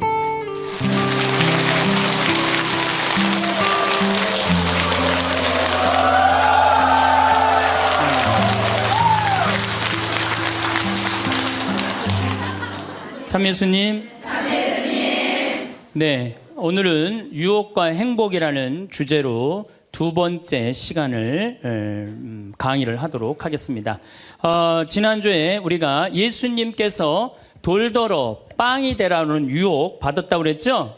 예, 우리 인간이 받는 유혹이 가장 많이 받는 유혹이 돈에 대한 유혹입니다. 근데 1 더하기 1은 2지 1 더하기 1은 절대 10이 아닙니다. 더욱이 이제 2만 달러가 넘었으면은요, 떼돈이 순식간에 버는 그런 시대는 지납니다. 2만 달러는 내가 노력한 만큼, 그리고 뭐 5천 달러에서 2만 달러 올라갈 때는 세금도 막 떼어먹어도 돼요. 2만 달러가 넘어가면 투명한 시대가 되기 때문에 세금도 못 떼어먹어요. 이젠 어떻게 하는 사람이 이 세상에서 제일 속 편하냐면은 법대로 사는 사람이에요. 1 더하기 1은 2라고 생각하고 특별하게 내가 노력한 만큼의 성과를 얻는다고 생각하는 사람은요, 절대 악마한테 유혹받지 않습니다. 또 돌더러 빵이 되라고 그러는 거나 돌머리더러 서울대학 들어가라는 거나 똑같은 거다. 여러분들, 서울대학 들어간다고 행복한 건 절대 아니다. 여러분들, 의사가 행복 지수가요 180개 의사 직업 가운데 의사가 179등이라는 통계도 있어요. 그리고 항상 의사가 만족도, 직업 만족도 항상 꼴등이에요. 항상. 얼마나 스트레스를 받는지 몰라요. 오진하면 오진해서 스트레스, 환자가 너무 오면 너무 와서 스트레스, 안 오면 안 와서 스트레스예요. 그 비싼 학비 어렵게 공부하고. 그러니까 출세한다고 행복한 건 아니다. 자, 이제 여러분들 이 자식한테 미쳐갖고 자식한테 일생을 보냈어요. 그러면은 60이 돼서 자식이 여러분들하고 살아주겠어요? 그럼 누가 여러분들하고 산다고요? 남편이 살아요. 남편이. 그런데 같이 사랑을 결혼해갖고 사랑의 탑을 하나도 쌓지 않은 거예요. 혹시 내가 궁금해서 물어보는 거예요. 혹시 여기 계신 분들 중에 결혼할 때 정말로 남편 정말로 사랑해서 결혼하신 분들 혹시 계세요? 정말 궁금해서 물어보는 거예요. 궁금해서. 아, 있으세요? 자, 여러분들 착각하는 게 있어요. 여자 23, 25 예쁠 때예요. 피부 기가 막힐 때예요. 그 다음에 허리 잘록해요.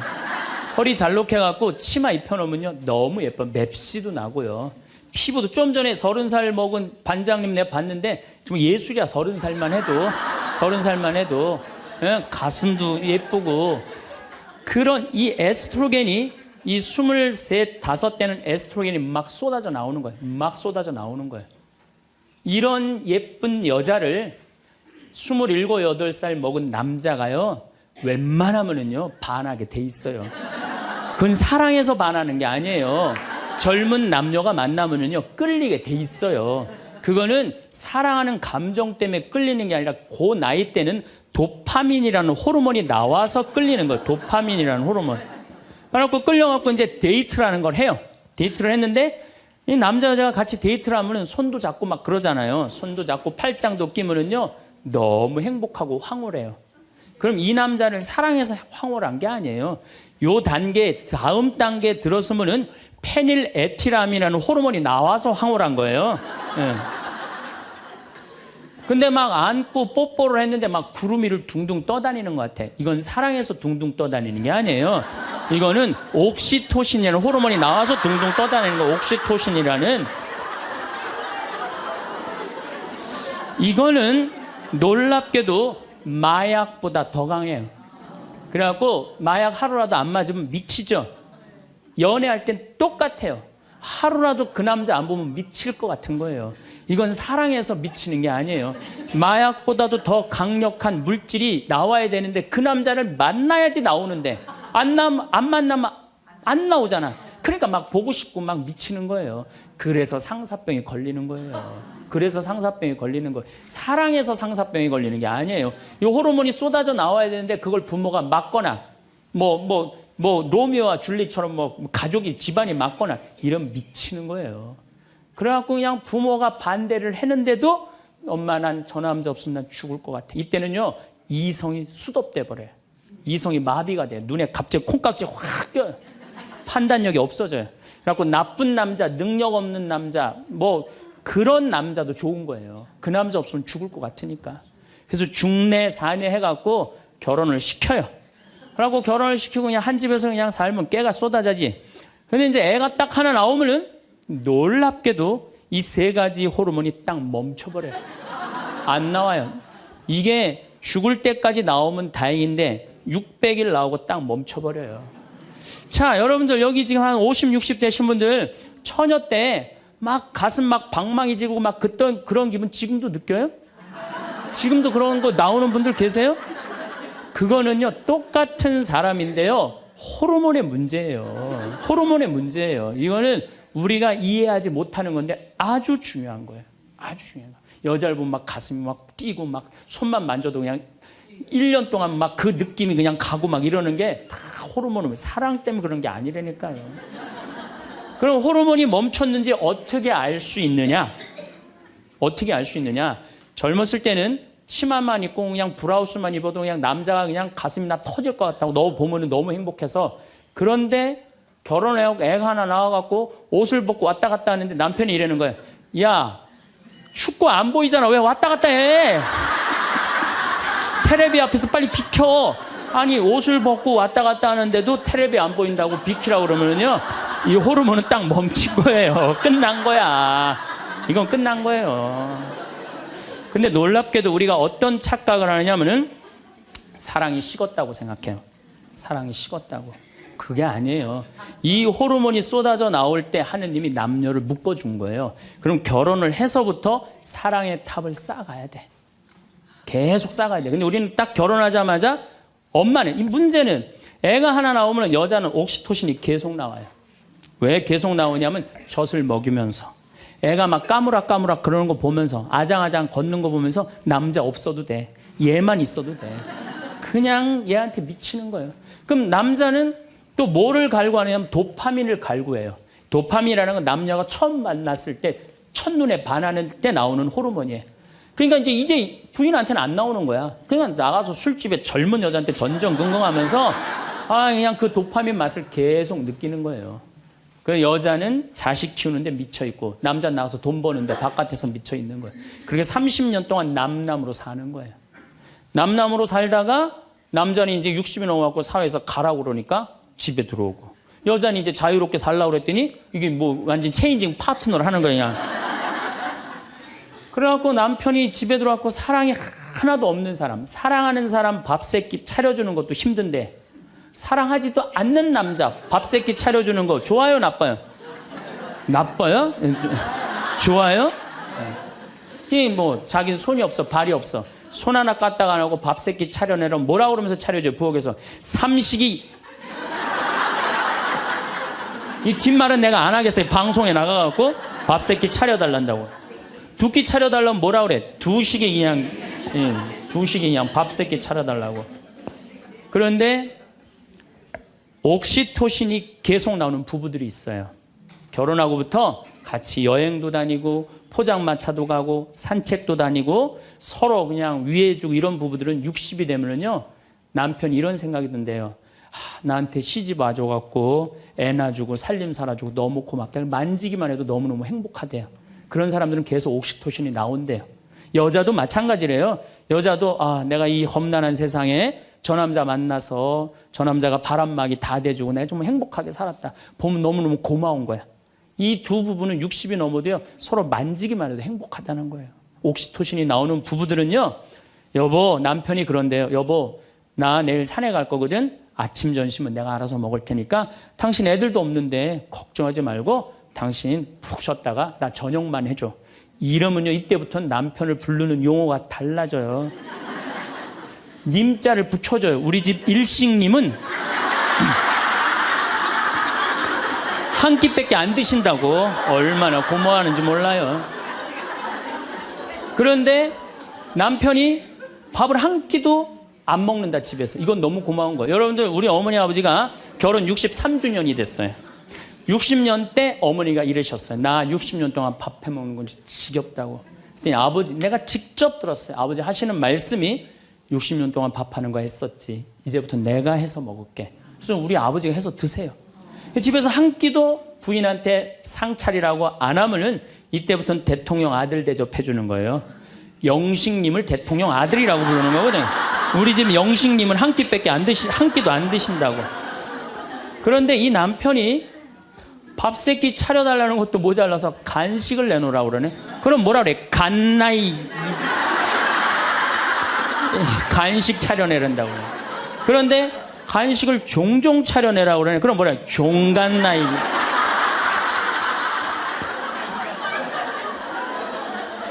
여러분들, 우리나라에서 제일 인기 있는 신랑감 1위는 송혜 선생님이라고 그래요. 송혜 선생님.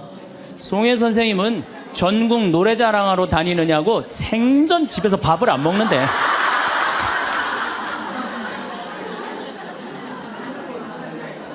자, 여러분들, 사랑 없는 남편이랑 60이 넘어갔고 40년, 50년 한 집에서 산다. 만만치 않은 일이에요. 보통 심각한 문제가 아니에요. 그런데 우리는 60이 넘어서도 누구한테 미쳐 있느냐면 아직도 정신 못 차려. 자식한테 미쳐 있어요. 일본은 60이 넘어서 자식들 생활비 대주는 비율이 8%예요. 홍콩은 60이 넘어서 자식들 생활비 대주는 게 11%예요. 우리나라는 60이 넘어서 자식들 생활비 대주는 비율이 83%예요. 자식한테 미쳐 있는 거예요. 원숭이가 바나나를 못 나서 자기 목숨을 잃어버리듯이 대한민국 60대 할머니, 할아버지들은, 특히 할머니들은 누굴 못 낳아? 자식을 못 낳아서 본인의 인생을 다 망치는 거예요. 나머지 50년, 60년 인생을 다 망치는 거예요. 남편도 없고 자기도 없는 거예요. 그러니까 우리나라 노인 자살률이 세계에서 1위입니다. 1위인데 65세 이상 10만 명당 미국은 10명이 자살을 해요. 일본은 35명이 자살을 해요. 근데 우리나라는 72명이 자살을 해요. 젊은 사람들보다 우리나라 60세 이상이 3배 많이 자살을 해요. 젊은 사람들보다. 우리나라 노인들은 행복이 하나도 없는 거예요. 자식한테 미쳐갖고. 자, 이제 60부터 지금 태어나면서부터 아인슈타인부터 지금 시작을 했어요. 아인슈타인부터 시작해갖고 뭐 천재부터 시작해갖고 이제 점점 꿈이 망가지고 결혼해갖고 자식한테 미쳐 있다가 60이 넘어서면요, 60이 넘으면요 여자한테는요 몸에 에스트로겐이 안 나와요. 몸에서 뭐가 나오냐면 테스토스테론이 나와요. 남성 호르몬이 나와. 그러니까 60 넘은 할머니들 보면 여자 같은 할머니 하나도 없어요. 전부 깡패 같은 할머니밖에, 깡패 같은 할머니. 내가 얼마 전에 부산에를 갔는데 택시를 탔어요. 근데 택시 기사님이 머리가 하얗신 분이야. 머리가 하얀데 내가 택시를 딱 탔는데 아유 손님 장가 갔냐고 그래서 난 장가 안 갔다고 그랬더니 아유 장가 안 가길 잘했다는 거예요. 그래서 무슨 소리냐 그러니까 내가 이제 환갑이 넘었는데 우리 마누라가 자식들이 전부 다 뭐 서울에 뭐 연대 나오고 그래갖고 안양에 가서 산다는 거예요. 안양에 가서 사는데 마누라는 침대를 좋아하고 자기 맨바닥이 좋대요. 그래서 잘 때 부인은 같이 텔레비를 보고 잘 때는 딸 방에 가서 잔다는 거예요. 근데 이놈은 마누라가 방에 딱 텔레비 보러 이제 자기 끝나고 자기 방에 갈 때 꼭 자기를 향해서 방구를 끼고 간다는 거, 방구를 끼고. 그래서 제발 방구 좀 끼지 말라고 그래도 들은 척도 안 한대요. 꼭 방구를 끼고 간다는 거예요. 너무너무 자존심이 상하네, 너무너무. 그러니까 60이 넘은 여자들은요, 여자 같은 여자가 없다는 거예요. 몸에 막 테스토스테론이 나오는 거야. 네. 할아버지들은 몸에서 테스토스테론이 안 나와. 에스트로겐이 나와. 조금만 말하면 막 울고, 슬픈 거 보면 막 울고 막. 할머니들은 생전 안 그러는데. 그러니까 이제 60 먹은 할머니랑 60 먹은 할아버지랑 부부싸움 하면은요, 할머니들은 안 져요. 72% 할머니들이 나는 늙은 남편 모시는 거 지겹다고 생각을 하니까 신경질이 나는 거예요. 부부싸움 하면 절대 할머니도 안 져요. 몸에 테스토스테론 흘러 넘치겠다. 애들 막 들었다 놨다 해갖고 팔뚝도 남편보다 더 굵겠다. 무서울 게 뭐 있어. 그래갖고 그냥 할아버지들하고 싸우는 거죠. 할아버지들이 할머니하고 싸워갖고 눈탱이가 밤탱이 돼갖고 이제 노인정에서 신세한탄 하는 거예요. 60 먹은 할아버지한테 물어봤어요. 형들이 60, 70, 80, 90 먹은 할아버지들이 이제 네 할아버지가 할머니한테 맞아갖고 노인정에 앉아서 신세한탄하는 거예요. 형들이 물어봤어요. 야, 너는 왜 아침부터 노인정에 이렇게 철양 맞게 이렇게 앉아있냐? 눈탱이가 밤탱이가 돼서. 그랬더니 60 먹은 할아버지 하시는 말씀이 형들 말도 많아. 마누라 무서워서 도저히 한 집에서 못 살겠어. 왜?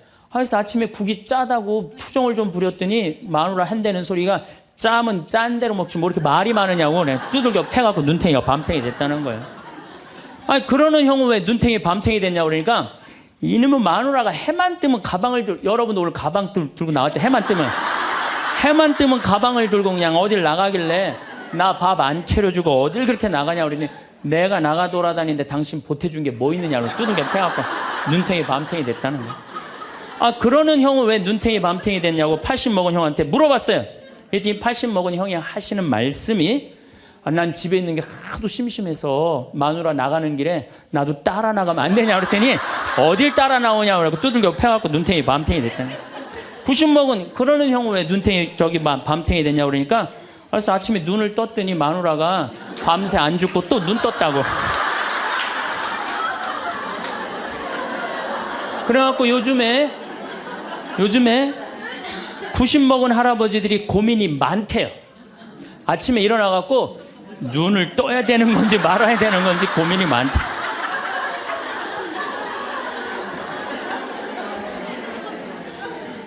근데 문제는 여러분들은 자식들하고 살지 않습니다.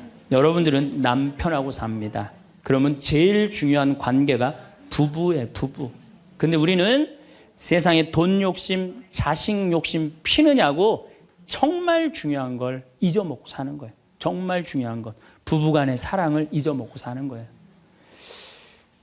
사람이 예수님이 이 악마가 돌더러 빵이 되라고 하니까 예수님이 기가 막힌 얘기를 해요. 사람은 빵만으로 사는 것이 아니라 하느님의 말씀으로 사느니라. 말씀이 없는 사람은요, 이 세상을 행복하게 살 수가 없어요. 마음 안에 진리가 없는 사람은요, 이 세상을 행복하게 살 수가 없어요. 여러분들 이 멀리까지 인천에서, 서울에서, 수원에서 여기 오신 이유는 말씀 들으려고 오신 거 아니에요? 그렇죠? 그럼 뭔가 답을 알고 살아가는 거, 뭔가 답을 알고. 돈 많은 부잣집 아들 자살했어요. 돈 많은 부잣집 딸 자살했어요. 우리나라에서 제일 잘 산다는 사람들. 그 말씀이 없어서요, 말씀이. 자살하는 사람들 얼마나 많아요, 돈 많은 사람들이. 그렇죠? 네. 가난한 사람 자살 안 해요. 돈 많아갖고 어떻게 주체를 못하는 사람들이 자살을 하는 거죠. 멕시코의 어떤 미국 하버드 MBA를 한 금융가가 휴가를 갔어요. 조그만 해안가 휴가를 갔는데 어부가 난 물고기 잡으러 나가겠다고 그 집에서 쉬었는데 물고기를 잡으러 나갔는데 2시간 만에 들어온 거야. 물고기를 20마리를 너무너무 싱싱한 걸 잡아 들어왔어요. 그래서 금융가가 물어봤어요. 당신 뭐 벌써 들어왔느냐고. 그랬더니 그 어부 하는 말이 나는 20마리면 된다고. 나 왜 이렇게 일찍 들어왔냐고 그러니까 나 애들하고 놀고 마누라하고 음식 차려서 먹고 낮잠 자고 저녁에는 저기 뭐 식당에 가갖고 데큘라 한잔하고 기타 치고 놀으려고 난 왔다고. 그랬더니 이 MBA 한 금융가가 그 어부를 한심하게 쳐다보면서 이렇게 말을 합니다. 당신 왜 그러고 사냐. 당신 지금 2시간에 그렇게 20마리 잡으면 8시간 일하면은 아니 뭐 거의 뭐 100마리 200마리 잡을 수 있는데 그거 잡아갖고 배를 한 척 더 큰 걸 사라. 그래갖고 조금만 일을 열심히 하면은 5척을 살 수 있다. 그래갖고 그거 5척을 사갖고 큰 배를 사라. 배를 사갖고 당신 기술이 좋으니까 이 통조림 회사를 해라.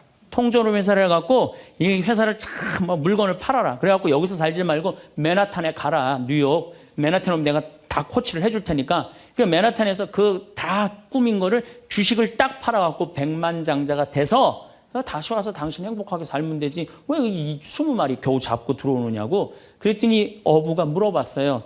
그렇게 내가 백만장자가 돌아와서 여기 돌아와갖고 내가 쉴 수 있는데 걸리는 시간이 얼마가 걸리느냐 그랬더니 한 30년 정도 걸릴 것 같다고. 그랬더니 어부가 기가 막힌 말을 하죠.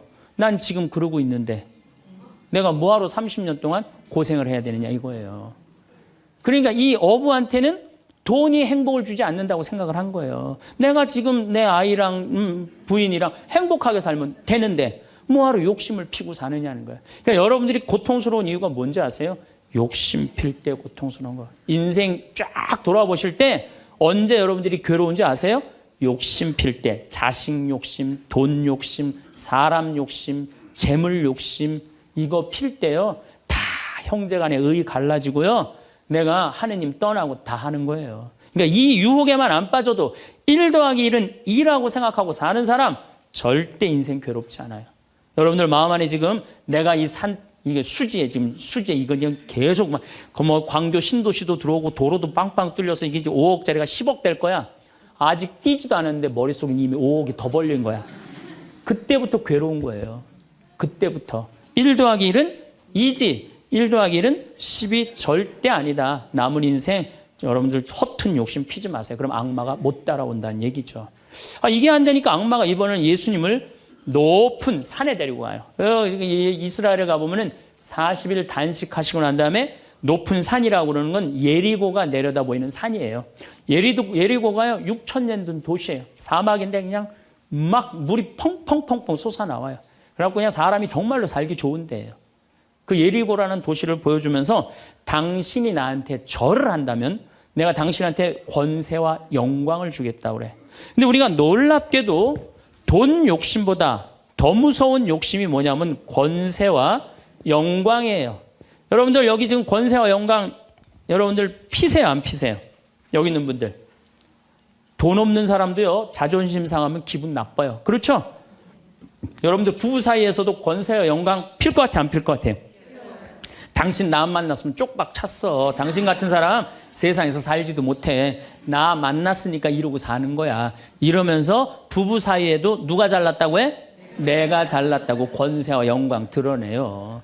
이게요, 돈 없는 사람도 받는 유혹이 권세와 영광이에요. 이거 국회의원, 대통령만 받는 게 아니에요. 이거 제일 많이 받는 사람이 우리 신부들이에요. 신부들. 나는 28에 신부가 됐어요. 아니, 학생이다가 갑자기 신부가 됐는데 학교 다니다가 갑자기 신부된 거 아니에요. 7년 동안 신학교 하다가 맨날 학교에서 그냥 교수님한테 이 눈치 저 눈치 보다가 본당 신부 하다가 딱 신부 됐는데요. 교우들이요, 얼마나 사랑하고 존경하는 건지 1살서부터 100살까지 다 좋아하는 거예요. 1살짜리는 엄마가 데리고 와서 우리 애 좀 만져달라고 그러고, 90살 먹은 할머니 허리가 구부러졌는데 또 구부러가면서 신부님 손 한번 만지자고. 아니, 그 젊은 나이에 어떻게 그렇게 존경받아요? 나는 판검사 그렇게 존경 못 받는다고 생각해요. 우리 신부니까 그렇게 존경을 받는 거예요. 하루는 내가 목욕탕을 갔어요. 딱 빨개 벗고 탕 안에 딱 들어갔어요. 탕 안에 들어갔는데 온탕에 중년의 남자가 한 5명 있었어요. 근데 갑자기 그 정가운데 있던 남자가 나를 보더니 갑자기 일어나더니 신부님 오셨느냐고 인사를 하는 거예요. 자세히 보니까 광명시 시장님이야. 시장님이 국장님들을 데리고 목욕탕을 온 거예요. 온천을 딱 왔는데 날 보더니 그 시장님이 일어나서 인사를 한 거야. 국장들이 이해가 안 가는 거야. 광명시에서는 누가 최고야? 시장님이 최고인데 저 사람 저 누구냐? 저 해와 같이 찬란하고 달과 같이 아름다운 저 사람 저거 누구냐 이거야. 아니, 우리 시장님이 일어나서 인사할 정도는 보통 사람은 아니라는 거지. 그 28의 젊은 나이에 시장님이 인사하고 국회의원들이 인사하면요, 처음에는 부담스럽다가 한두 번 받기 시작하면요, 내가 목이 뻣뻣해지기 시작해. 슬슬 기부수를 하기 시작하는 거야. 아니, 시장, 국회의원도 나한테 인사하는 판에 내가 누구한테 인사해? 교우들도 누가 먼저 인사해야 돼? 교우들이 먼저 인사해야 되는, 내가 인사 먼저 하지 않는 거예요. 악마의 유혹에 넘어가는 거죠. 교우들 무시하고 존중해 주지 않고. 예수님은 나는 섬김을 받으러 온 것이 아니라 섬기러 왔다고 그랬는데 이제 내가 섬김을 받는 입장에 들어서는 거죠. 제가 31살에 평택 비전동이라는 성당에 본당 신부가 됐어요. 교우가 한 4,000명 되는데 뭐 아주 교우들이 착하고 아파트촌이라 그냥 돈도 너무너무 많이 내갖고 예산도 저 시골 교구보다 더 많았어요. 본당 예산이. 갔더니 교우들이 나보러 신부님 훌륭하십니다. 똑똑하십니다. 위대하십니다. 영민하십니다. 말마다 그런 얘기를 하는 거예요. 처음에는 그 말이 부담스럽다가 자꾸 들으면 어떻게 돼요? 세상에 내가 제일 똑똑하고 영민하고 위대하고 그런 줄 아는 거예요. 갑자기 교우들이 사모임원들이 신부님 이렇게 하시면 안 됩니다. 그럼 화가 나는 거예요. 왜 화가 날까요? 훌륭하고 똑똑하고 위대하고 영민한 내가 결정한 건데 어디다 나한테 반기를 드느냐 이거예요. 악마의 이 낚시에 딱 걸리는 거죠. 우리가 이게 너무 많은 유혹을 받아요. 우리가 신학교 졸업할 때 교수님들이 끊임없이 이렇게 얘기를 합니다. 예수님이 예루살렘에 입성할 때 당나귀를 타고 입성을 해요. 그렇죠? 낙이라는 게 얼마나 볼품없어요. 말은 타면은요 기분이 너무너무 좋아요. 근데 당나귀는 참 내가 기분이 나빠. 당나귀를 타면은. 그러니까 사람들이 욕을 할 때도 덩키 그러잖아요. 외국에서도 그렇고. 당나귀는 사람을 무시하는 거예요. 당나귀 같다는 사람. 근데 이 당나귀에 그냥 예수님이 딱 올라타니까 예루살렘에 들어가니까 막 사람들이 막 옷을 벗고 막 환호를 하고 빨마가지를 흔들으니까 이 당나귀가 너무 신이 난 거예요. 이야, 드디어 나의 가치를 알아보는구나.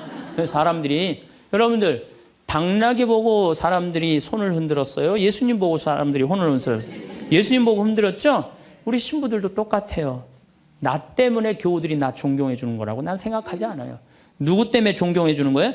내 뒤에 있는 예수님. 만약에 내 뒤에 예수님이 없다면은 나 세상에 나가면요 쳐다도 안 봐요. 거들떠도 안 봐요. 그런데 처음인 걸 잘 알아요. 그런데 1년이 지나고 2년이 지나고 5년이 지나면요 내 뒤에 예수님은 온데간데 없고 누구만 남아? 나만 남는 거예요. 악마가 나한테 절을 하면 권세와 영광을 주겠다는 거 똑같은 거죠. 제가 작년에 뉴욕 퀸즈라는 본당에 강의를 갔어요. 강의를 갔는데 교우들이 진짜 많이 왔어요. 지하에서 1층으로 올라오는 엘리베이터가 10명이 타는데 20명이 타고 엘리베이터가 꼈어요. 하고 911이 와서 막 전화해갖고 911이 엘리베이터에 있는 사람들 다 꺼냈어요. 그럼 하여튼 난리가 났어요. 이번 2월 달에 70 먹은 아주머니. 아주 예쁘게 생기고 곱게 생겼어. 요즘 70 먹어도 정말로 아줌마야. 아줌마가 딱 와서 신부님 제가 뉴욕 퀸즈에서 왔습니다. 저를 아십니까? 그래서 잘 모르겠는데요. 제가요 누구냐면요 신부님 강의 오셨을 때 엘리베이터에 낀 여자입니다. 그리고 왔어. 그런데 신부님이 그 강의를 했을 때 화가 나십니까? 라는 CD 그거를 사서 아들이 뉴욕 의대 수술 집도이래요. 대단한 거죠. NYU 대학의 수술 집도이면. 근데 우울증이 있었는데 그걸 출퇴근에 듣고 다니면서 맨날 웃어서 우울증이 없어졌다는 거예요. 그러니까 아들이 한국에 돌아가면은 꼭 평창에 가고 신부님한테 고맙다고 얘기하라고. 내가 그 정도로 대단했다는 얘기예요. 네. 그래갖고 이제 강의가 끝나고 그 가브리엘 신부님이라고 1.5세 신부님인데 아주 정말로 젠틀한 신부님이야. 같이 이제 사제관을 가는데 여자 하나가 따라오는데 미국 여자가 따라오는 거예요. 뭐 영어로 막 떠드는 거예요. 뭐라고. 근데 대충 그런 얘기예요. 자기는 한국말을 모르는데 신부님 강의에 감동받았다는 거예요. 이야, 내 강의 이제 감동 받다 못해 이제 미국 여자까지 내 강의 감동을 받는구나. 아, 고맙다고. 근데 본당 신부님 자꾸 빨리 가재는 거예요. 기분이 나쁘더라고요. 아, 지금 미국 여자가 내 강의 감동받아서 얘기하자는데 말 끊으니까. 그래도 어떻게 본당 신부님 최고 아니에요. 나는 초청 받아서 간 사람이고. 그래서 다음에 얘기하자고 고맙다. 그리고 신부님하고 사제관으로 가는데 신부님이 그 여자가 안 보이니까 나한테 하는 소리가 신부님 저 여자 이거라고 이거. 우리가 한번 권세와 영광을 추구하다 보면요 미친 여자가 주는 것도 덥석덥석 받아먹는 게 인간이에요. 미친 여자가 주는 것도 덥석덥석 받아먹는 게 인간이에요. 여러분들 지금 대통령은 아니더라도 전 대통령들 청와대에 들어갈 때 보면 다 70% 지지율이 들어갈 때 근데 나올 땐 전부 똑같이 10%대였어. 다. 왜 10%대로 떨어질까요? 5년 동안 밑에 있는 사람들이 훌륭하십니다. 대단하십니다. 위대하십니다. 영민하십니다. 5년 동안 들으면요. 5년째 판단력이 흐려지는 거예요. 5년째. 요즘 대통령, 지금 대통령 어떤지 모르겠어요. 나는 그 내곡동 산 거 보면은 왔다 갔다 하는 것 같아요. 느낌이. 네. 5년 동안 그런 소리만 들으면요. 우리가 흔들리게 돼 있어요. 그런데 이거는 대통령뿐만 아니라 저나 여러분들이나 누구에게나 빠질 수 있는 유혹이야. 나 없으면은 이 집 망한다. 나 없으면 우리 사목회 망한다. 나 없으면 우리 구역 망한다. 나 없으면 우리 레지오 망한다. 나 없으면은 우리 성모회 망한다. 절대 그런 생각하지 마세요. 없어져도요 잘 돌아가요. 제가 홍콩에 가갖고 인도 신부 이렇게 이제 강의를 들은 적이 있어요. 근데 그 신부님이 참 재미난 얘기를 하더라고요. 한 성가대가 있는데 이 성가대에 30명이 있는데 소프라노 자매 하나가 음이 자꾸 틀리는 거야. 음이 자꾸 틀려갖고 지휘자가 머리가 지끈지끈한 거야. 그래서 본당 신부님을 찾아가서 신부님 우리 성가대에 소프라노 하나가 있는데 음도 틀리고 박자도 틀려갖고 성가대가 안 된다. 그러니까 신부님 제발 그 여자 좀 관두게 해라. 신부님이 화가 났어요. 그래? 알았어. 내가 관두게 할게. 라고 불렀어요. 당신 때문에 30명 성가대가 안 된대잖아. 당신 좀 성가대 좀 관둬라. 30명을 위해서. 그랬더니 소프라노 단원이 한 말이 있어요. 좋다. 내가 관둬서 30명이 잘 된다면 나도 요구 조건이 하나 있다. 그게 뭐냐 그랬더니 신부님도 우리 3,000명 좀 잘 돼보게 좀 관둬라 좀. 여러분들 우리가요 본당 신부님들도 간혹 나 아니면 이 성당 못 짓는다고 그렇게 생각하는 분들 계신데 없어도 돌아가요. 돌아가게 돼 있어요. 여러분들도 제발 나 없으면 무너진다 이런 생각하지 말고 좀 겸손한. 그래서 여기 계신 분들 혹시 고향이 삼척인 분들 안 계세요? 아는 척, 가진 척, 잘난 척. 이 고향 삼척인 분들 혹시 안 계세요? 많을 거예요. 보면은 아는 척하는 교우들 많아요. 뭐 얘기만 나오면 그냥 자기가 뭐 다 아는 것처럼 그냥 다른 사람 말도 못하게 그냥 자기가 다 말하는 사람 있어요, 없어요? 여행 다닐 때 보면은요, 그 뭐 해외 나갔다고 그냥 보면은 한 15명 모여서 이제 같이 여행 나가면요, 다 그냥 자기가 전문가야. 그냥 가이드보다 더 똑똑해. 다 아는 척하는 사람들 많아요. 잘 알지도 못하면서 그냥 잘 따라가기만 하면 되는 걸. 세발 낙지 그냥 낙지발이 3개 달하고 우기고 싸우는 사람들도 많아요. 보면은. 제가 한 번은 서울 모본당에 강의를 갔어요. 강의를 갔는데 이 강의를 하려고 그러는데 마이크를 딱 잡았는데 마이크가 안 나오는 거예요. 마이크가 막 안 나오는데 막 사무장님이 막 쫓아 들어가더라고요. 한 2분이 지났는데 안 오는 거야. 안 나오는 거야. 관리장님이 또 들어갔는데 또 안 나오는 거야. 꾸리야 단장이 들어갔는데도 안 나오는 거야. 10분 동안 서서 있는데 참 멋쩍더라고요. 근데 제가 그 10분 동안 기다리면서 내가 미칠 뻔했어요. 내가 신학교 때 무슨 일을 했냐면 관리부장이라는 걸 했어요. 관리부장은 뭐냐면 신학교는 행사를 하고 야외 행사를 하면 우리가 다 마이크, 앰프 설치 다 했어요. 그걸 제가 다 했어요. 앰프 설치, 마이크. 그러니까 딱 보면은 알아요. 저건 저렇게 하면 금방 나온다. 어딜 가나 무슨 기계를 봐나. 10분 동안 기다리면서 내가 거기 쫓아 들어가고 아는 척하고 싶었는데 미칠 뻔했다니까요. 우리 인간은요 누구에게나 무슨 유혹이 있느냐면 아는 척하고 싶은 유혹이 있는 거. 어느 인간에게나. 그게 나만 있는 게 아니라 여러분들도 다 있다는 거예요. 근데 여기에는 무서운 게 있어요. 뭐 무서운 게 있냐면 내가 아는 척을 하면서 다른 사람을 무시하는 거예요. 교우들 무시하고 같이 사는 공동체 무시하고 듣지 않는 거예요. 아는 척 하려고 그럴 때 남의 얘기를 듣지 않을 때 아는 척하는 분들 악마의 유혹에 넘어가는 분들이죠. 또 가진 척하는 분들 이것도 뭐 그냥 전세 살면서 시계 막 롤렉스, 까르띠에 막 이런 거 차고 다니는 교우들 많아요. 예. 가방. 우리나라가 4대 명품 시장이래잖아요. 가방도 보면 막 300만 원짜리 막 들고 다니는 자매들 많죠. 남편 월급이 300만 원인데 그걸 가방으로 바꿔갖고 한 달 내내 들고 다니는 거야. 한 달 내내. 예. 내가 밍크 코트를 하나 샀어. 밍크 코트를 샀는데 이거 한 번 1,000만 원짜리인데 이거 입고 한번 성당에 나가야 되는데 이놈의 지구 온난화 때문에 왜 이렇게 겨울에 안 추워? 제발 좀 추워야지 한번 입고 나가는데 그래갖고 그냥 밍크 코트 입고 기다리다가 1월 말에 어떻게 하고 입고 나가면 속에는 그냥 민소매 소대낫이 입고 그냥 치마 입고 그리고 그냥 밍크 코트 입고 나가는 사람들 많아요. 제가 우리 앞으로 뭐 내년 1월 15일 날 전력이 뭐 샷다운 된다고 그러잖아요. 예. 그런데 보면은요 호텔이나 백화점에 겨울에 가보면요 다 반팔 입고 다녀요. 정신 나간 거죠. 예. 가진 척. 그냥 겨울에 벗고 다니는 게 가진 척 하는 거 아닌데. 예. 아는 척, 가진 척. 이거 다 해서 뭐 하고 싶어요? 잘난 척 하고 싶은 거예요. 여러분들 제일 꼴보기 싫은 게 뭐예요? 잘난 척 하는 거죠? 예. 이쁜 여자들이 그냥 이쁜 척 하는 거. 이거 진짜 꼴보기 싫은 거죠. 예. 근데 이쁘지도 않은데 이쁜 척 하면 더 꼴보기 싫죠?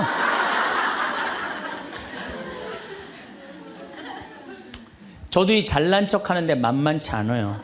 저도 만만치 않아요. 제가 수영을 참 좋아해요. 수영을 참 좋아해갖고 제가 수영장 25m 풀 40바퀴 한 번도 안 쉬고 한 번에 돌아요. 이 정도면 이렇게 감탄해주면 내가 기분이 너무 좋아요. 잘난 척 하는데 동참해주는 거 아니야. 예. 그리고 나는 점심 먹고 바다에 들어가면 저녁 먹을 때까지 바다에서 안 나와요. 그리고 저는 스킨스쿠버를 해요. 다이빙을 해갖고 아주 다이빙을 좋아해요. 그래갖고 뭐 동해바다, 제주도, 뭐 문섬, 새끼섬, 서귀포 앞바다에 있는 거, 포항에 또 뭐 다이빙, 그 다음에 무슨 뭐 저 괌, 파푸아 뉴기니 뭐 그 비행기 추락한 거 다이빙, 배 난파된 거 다이빙, 얼마나 다이빙을 좋아하는지 몰라요. 그리고 내가 또 우리 신부들하고 한번 그 동해바다에 놀러를 갔는데 늦 여름이에요. 이제 속초에 이제 갔는데 사람들도 별로 많지도 않았어. 근데 막 한 젊은 애가 한 100kg가 되는 애가 튜브를 하고 막 자꾸 바닷속으로 들어가더라고. 여자친구가 빨리 나오라고. 근데 얘는 뭐 와라 막 그러는데 설악산에서 바람이 불어갖고 튜브가 뒤집어진 거야. 그리고 얘가 난 수영할 줄 알았는데 쑥 들어가더라고요. 나오디 막 살려달라고 그러더라고. 또 쑥 들어가는데 또 아무도 안 가더라고. 그래도 뭐 어떻게 해. 신부인데. 그래갖고 그냥 내가 막 쫓아 들어갔어요. 그랬더니 뭐 또 여기서 야 튜브 갖고 들어가 걱정하지 마. 그래갖고 가보니까 너무 살이 찐 거예요. 그래갖고 그냥 다시 그냥 나와갖고 튜브를 다시 갖고 들어가갖고 목을 걸어갖고 끌고 나와갖고 물을 얼마나 얘가 토해냈는지 그 여자친구가 내가 너 때문에 못 쓴다고 막 때리고 그러는데 야, 내가 죽은 사람도 내가 건져냈는데 술만 먹으면 이제 교우들한테 자랑을 하는 거예요. 내가 이런 사람이라고. 응. 근데 여자 하나가 신부님 훌륭하십니다. 대단하십니다. 여러분들처럼. 그럼 내가 얼마나 기분이 좋아요. 나는 수영장 이 25m 풀 40밖에 한 번도 안 쉰다니까 그 여자 한다는 소리가 자기는 25m 풀 100밖에 한 번도 안 쉰다는 거야. 아니 그럴 때 교우가 신부가 그렇게 말하면은 아우 신부님 대단하십니다. 그럼 얼마나 좋아요. 자기도 이제 잘난 척 하고 싶은 거지. 머리채를 다 확 젖뜯고 싶더라고. 내가 또 질 수 있어? 아니 나는 내가 신학교 때 단축 마라톤 내가 12km 토요일마다 맨날 뛰었다니까 자기는 42.195km 10번 완주패가 있다는 거예요. 우리가 한번 잘난 척 하기 시작하면 어떤 현상이 일어나느냐 하면은 내가 아는 유명한 사람, 내가 아는 유명한 정치인 별 얘기를 다 해요. 다 끄집어내. 내 것도 아닌데. 지기 싫은 거지. 네. 그래갖고 이 잘난 척이 악마의 유혹에 넘어가는 거예요. 그런데 정말로 훌륭한 건 아는 것도 많고 가진 것도 많고 잘난 것도 많은데 주일날 반도 되고 차량 주차 봉사하는 형제들. 여기 내가 정말 부자야. 남편도 대단해. 그런데 그런 거 티 한 번 안 내고 성모에 설거지하는 자매들. 구역장 반장 봉사하는 자매들. 난 이분들이 훌륭한 분들이라고 생각해요. 예수님은 나는 섬김을 받으러 온 것이 아니라 섬기러 왔다고 그러죠. 근데 우리는 이상하게 이 잘난 걸 하면서 정말로 창피를 많이 당해요. 어떤 대령이 대령 진급을 한 거야. 3개, 밥풀떼기 3개, 무궁화 3개를 딱 하고 너무 기분이 좋은 거야. 누구한테 자랑을 하고 싶은 거야. 중령에서 대령으로. 근데 딱 이제 하는데 딱 이병이 딱 들어오니 딱 인사를 하니까 자랑을 하고 싶은 이병한테 뭐 자랑할 게 뭐 있어요. 그래갖고 전화를 딱 잡아갖고 잠깐만 기다리라고 내가 좀 중요한 전화가 있다고. 장군님, 무슨 김 장군님하고 뭐 같이 우리 셋이 장군님 2분하고 식사할까요? 그리고 기분 좋게 딱 전화를 끊었어. 그래갖고 대령이 물어봤어. 자네 무슨 일 때문에 왔는가? 전화선 연결하려고 왔는데요. 그러면 여러분들 우리가 그럴 때가 많아요. 사실은 예, 정말 어처구니 없는 잘난 척을 해서 빠지는 늪이죠. 늪. 우리는 그런 늪에 빠지면 안 되지 않는가. 그랬더니 예수님이 한 분이신 하느님만을 경배하여. 정말 어쩜 말씀마다 이렇게 맞는 말씀만 하세요. 사람이 빵만으로 사는 것이 아니라 뭘로 산다고요? 하느님의 말씀으로 사느니라. 여러분들 이 말씀이라는 게요. 내가 이제 지금 60대신 분들 지금부터 공부를 하면은요. 그 깨달음의 깊이는 말할 수 없이 깊대요. 지금부터 막 진리를 탐구하고 막 깨달음의 그런 세상 속으로 나가고 기도 열심히 하면은요. 여러분들은 말할 수 없는 깊은 세계에 빠져들 수 있다는 거예요. 예수님 말씀으로 사느니라 이 말씀 맞는 얘기예요. 돌더러 빵이 되라고 그러는 거. 나한테 절을 하면 뭘 준다고? 권세와 영광을 준다고 그러니까 뭐라 그래? 한 분이신 하느님만을 경배하라.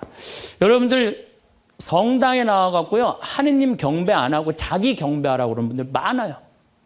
제가 좀 죄송한 얘기지만은 본당 뭐 전국 우리나라 본당 얼마나 많이 강의를 다니겠어요. 1년에 300회를 강의를 다니니까. 근데 가보면은 정말로 당황스러운 사목회장님들이 있어요. 어떤 사목회장님들이 있느냐면 꼭 본당 신부 옆에 꼭 차를 세워놔. 근데 그 사목회장님 참 벤치야. 근데 본당 신부 참 보면 무슨 아반떼 뭐 이런 거 시골 같은 데 가보면은 나는 정말로 좀 그렇더라고요. 아니 벤츠를 좀 총회장이면은 벤츠를 세워줄 때면 신부님은 그랜저 사주고 벤츠를 세워줄 거 아니야. 나 총회장이고 벤츠 있다 이거야. 근데 더 기가 막힌 거는 어떤 경우냐면 그 사목회장님 이런 말하는 분들 많이 있어요. 내가 이 성당 졌다고.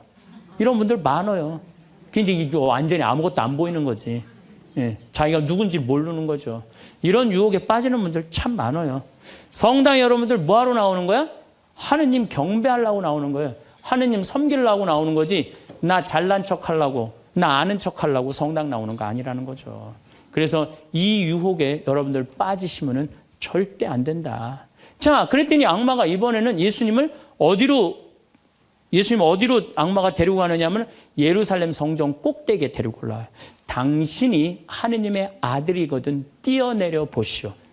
하느님의 아들이거든 뛰어내려. 시험하는 거, 시험. 그런데 놀랍게도 돈에 대한 유혹보다, 권세와 영광에 대한 유혹보다 더 많이 받는 유혹이 신앙의 시험이에요. 신앙의 시험. 여러분들 이 유혹에 빠지세요, 안 빠지세요? 많이 빠져요. 하느님이 계실까 안 계실까, 이거 의심하는 사람들 많아요. 여기 있는 분들 난 의심 한 번도 안 했다. 그거는 있을 수 없는 일이에요. 의심 안 할 수가 없어요. 우리 인간은. 성인들도 마지막까지 악마들이 유혹을 한다는 거죠. 성인들도. 우리나라 한국 천주교 교우들이 505만 명이에요. 505만 명인데 어때? 주일날 미사 참여 125만 명밖에 안 나와요. 그럼 380만 명은 뭐야? 유혹에 빠진 거예요. 유혹에 빠져갖고 성당에 안 나오는 거예요. 여러분들도 집안에 유혹에 빠져서 성당 안 나오는 사람도 있어요, 없어요? 있어요. 이 유혹에 안 빠지려면 우리는 항상 깨어서 기도해야 돼. 항상 깨어서. 악마가 뭐라고 유혹하죠? 주일날 새벽 미사를 이제 가야 돼. 일이 많아갖고. 그러니까 그냥 새벽에 또 무지하게 추워. 악마가 속삭여. 야, 이렇게 추운데 너 일주일 동안 고생했는데 잠이라도 푹 자야 될 거 아니냐. 그래갖고 그냥 아이 그래 대미사 가자. 미사는 대미사가 최고야. 악마가 또 꼬셔요. 그래 대미사 가자. 그래갖고 이제 아침에 한 10시쯤 하려고 그랬는데 악마가 그래. 너 지금 결혼식에 가야 되는데 그렇게 급하게 왔다 갔다 하면 미사 하는 것 같지도 않아. 저녁 미사 가. 그래? 그럼 저녁 미사 내가 가야지. 결혼식 갔다 와갖고 저녁 미사 가려고 그랬더니 악마가 하는 말이 이번 주 깔끔하게 제끼고 다음 주부터 열심히 나가자. 거기에 이제 2번 빠지고 그러면은 어떻게 돼요? 아예 성당에 가기 싫은 거예요. 그래서 우리가 악마는요, 예수님이 뭐 내가 다음 시간에 말씀드리겠지만은 한 분이신 하느님을 시험하지 말아라 그랬는데 뭐라고 그러고 떠났냐면 다음 기회를 엿보고 떠나. 다음 기회를 엿보고. 항상 악마는 여러분들 속에서 있으면서 저나 여러분들한테 유혹을 하는 거예요. 이 악마의 유혹에 빠지지만 않는다면 우리가 행복한 거죠.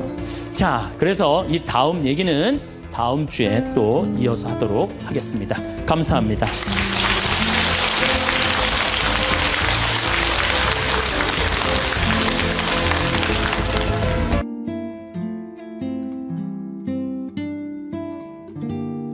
오늘 황창현 신부님의 강연은 유혹과 행복이라는 주제에 관한 내용이었습니다. 저는 인생을 살면서 정말 중요한 강의였다고 생각이 듭니다. 우리는 살면서 수많은 유혹을 받습니다. 돈 유혹, 자식 유혹, 명예 유혹, 권력 유혹 등등. 악마의 속삭임이 우리를 계속 괴롭히죠. 하지만 우리가 이 유혹을 뿌리치고 1 더하기 1이 이라는 정직한 사실에 입각하여 살아갈 때 그때 행복을 느끼게 됩니다. 악마의 유혹에 빠지면 정말 위험해집니다.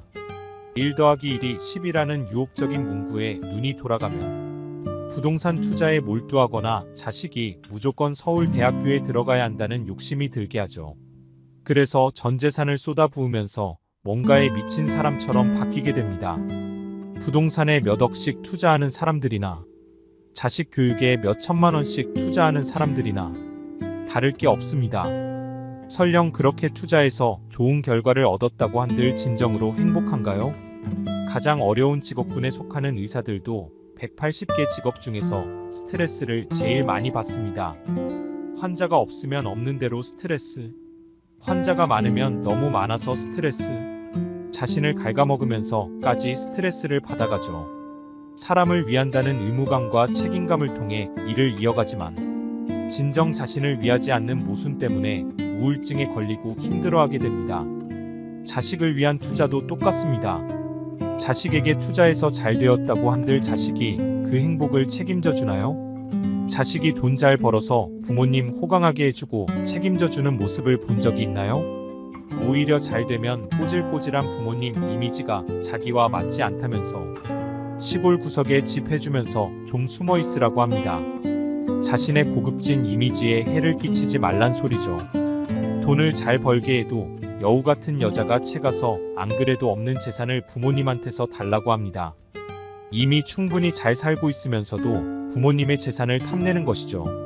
그렇게 재산을 달라고 할 때 자식의 모습은 그 누구보다 간절해 보입니다. 자식에 대한 사랑이 너무나 큰 부모님이 이를 그냥 두고 보고만 있나요? 너무나 사랑한 나머지 재산도 내주면서 자식에게 사랑을 보여주곤 합니다. 하지만 이렇게 내준 재산을 자식이 받으면 그 은혜를 알고 다시 갚아주나요? 입 싹 닫으면서 아무 일도 없던 것처럼 자기 할 거 하고 다닙니다. 이런 일이 한두 번이 아닙니다. 너무나 많은 분들이 당하고 또 계속해서 당하는 일입니다. 자식의 사랑에 얽매여서 똑같은 실수를 계속해서 저지르게 됩니다.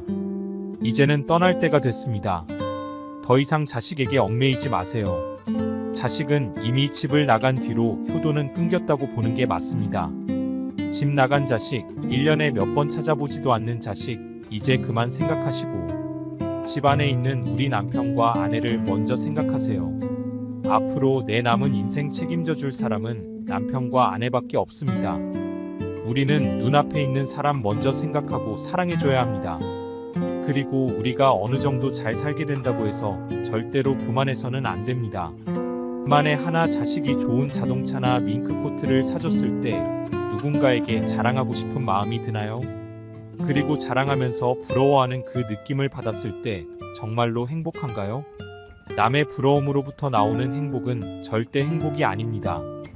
도파민과 같은 일시적인 쾌락입니다. 그런데 그 기분을 한번 받으면 잊기가 힘듭니다. 그리고 혼자 있을 때 그 공허감이 나를 두렵고 외롭게 만듭니다. 그래서 더 자랑하고 싶고 더 잘난 척하고 싶은 마음이 계속 나를 유혹합니다. 이렇게 잘난 척하면서 삶을 이어가는 사람들은 결국 삶의 파국이 이르게 됩니다. 제가 왜 이런 얘기를 하시는지 혹시 아시나요?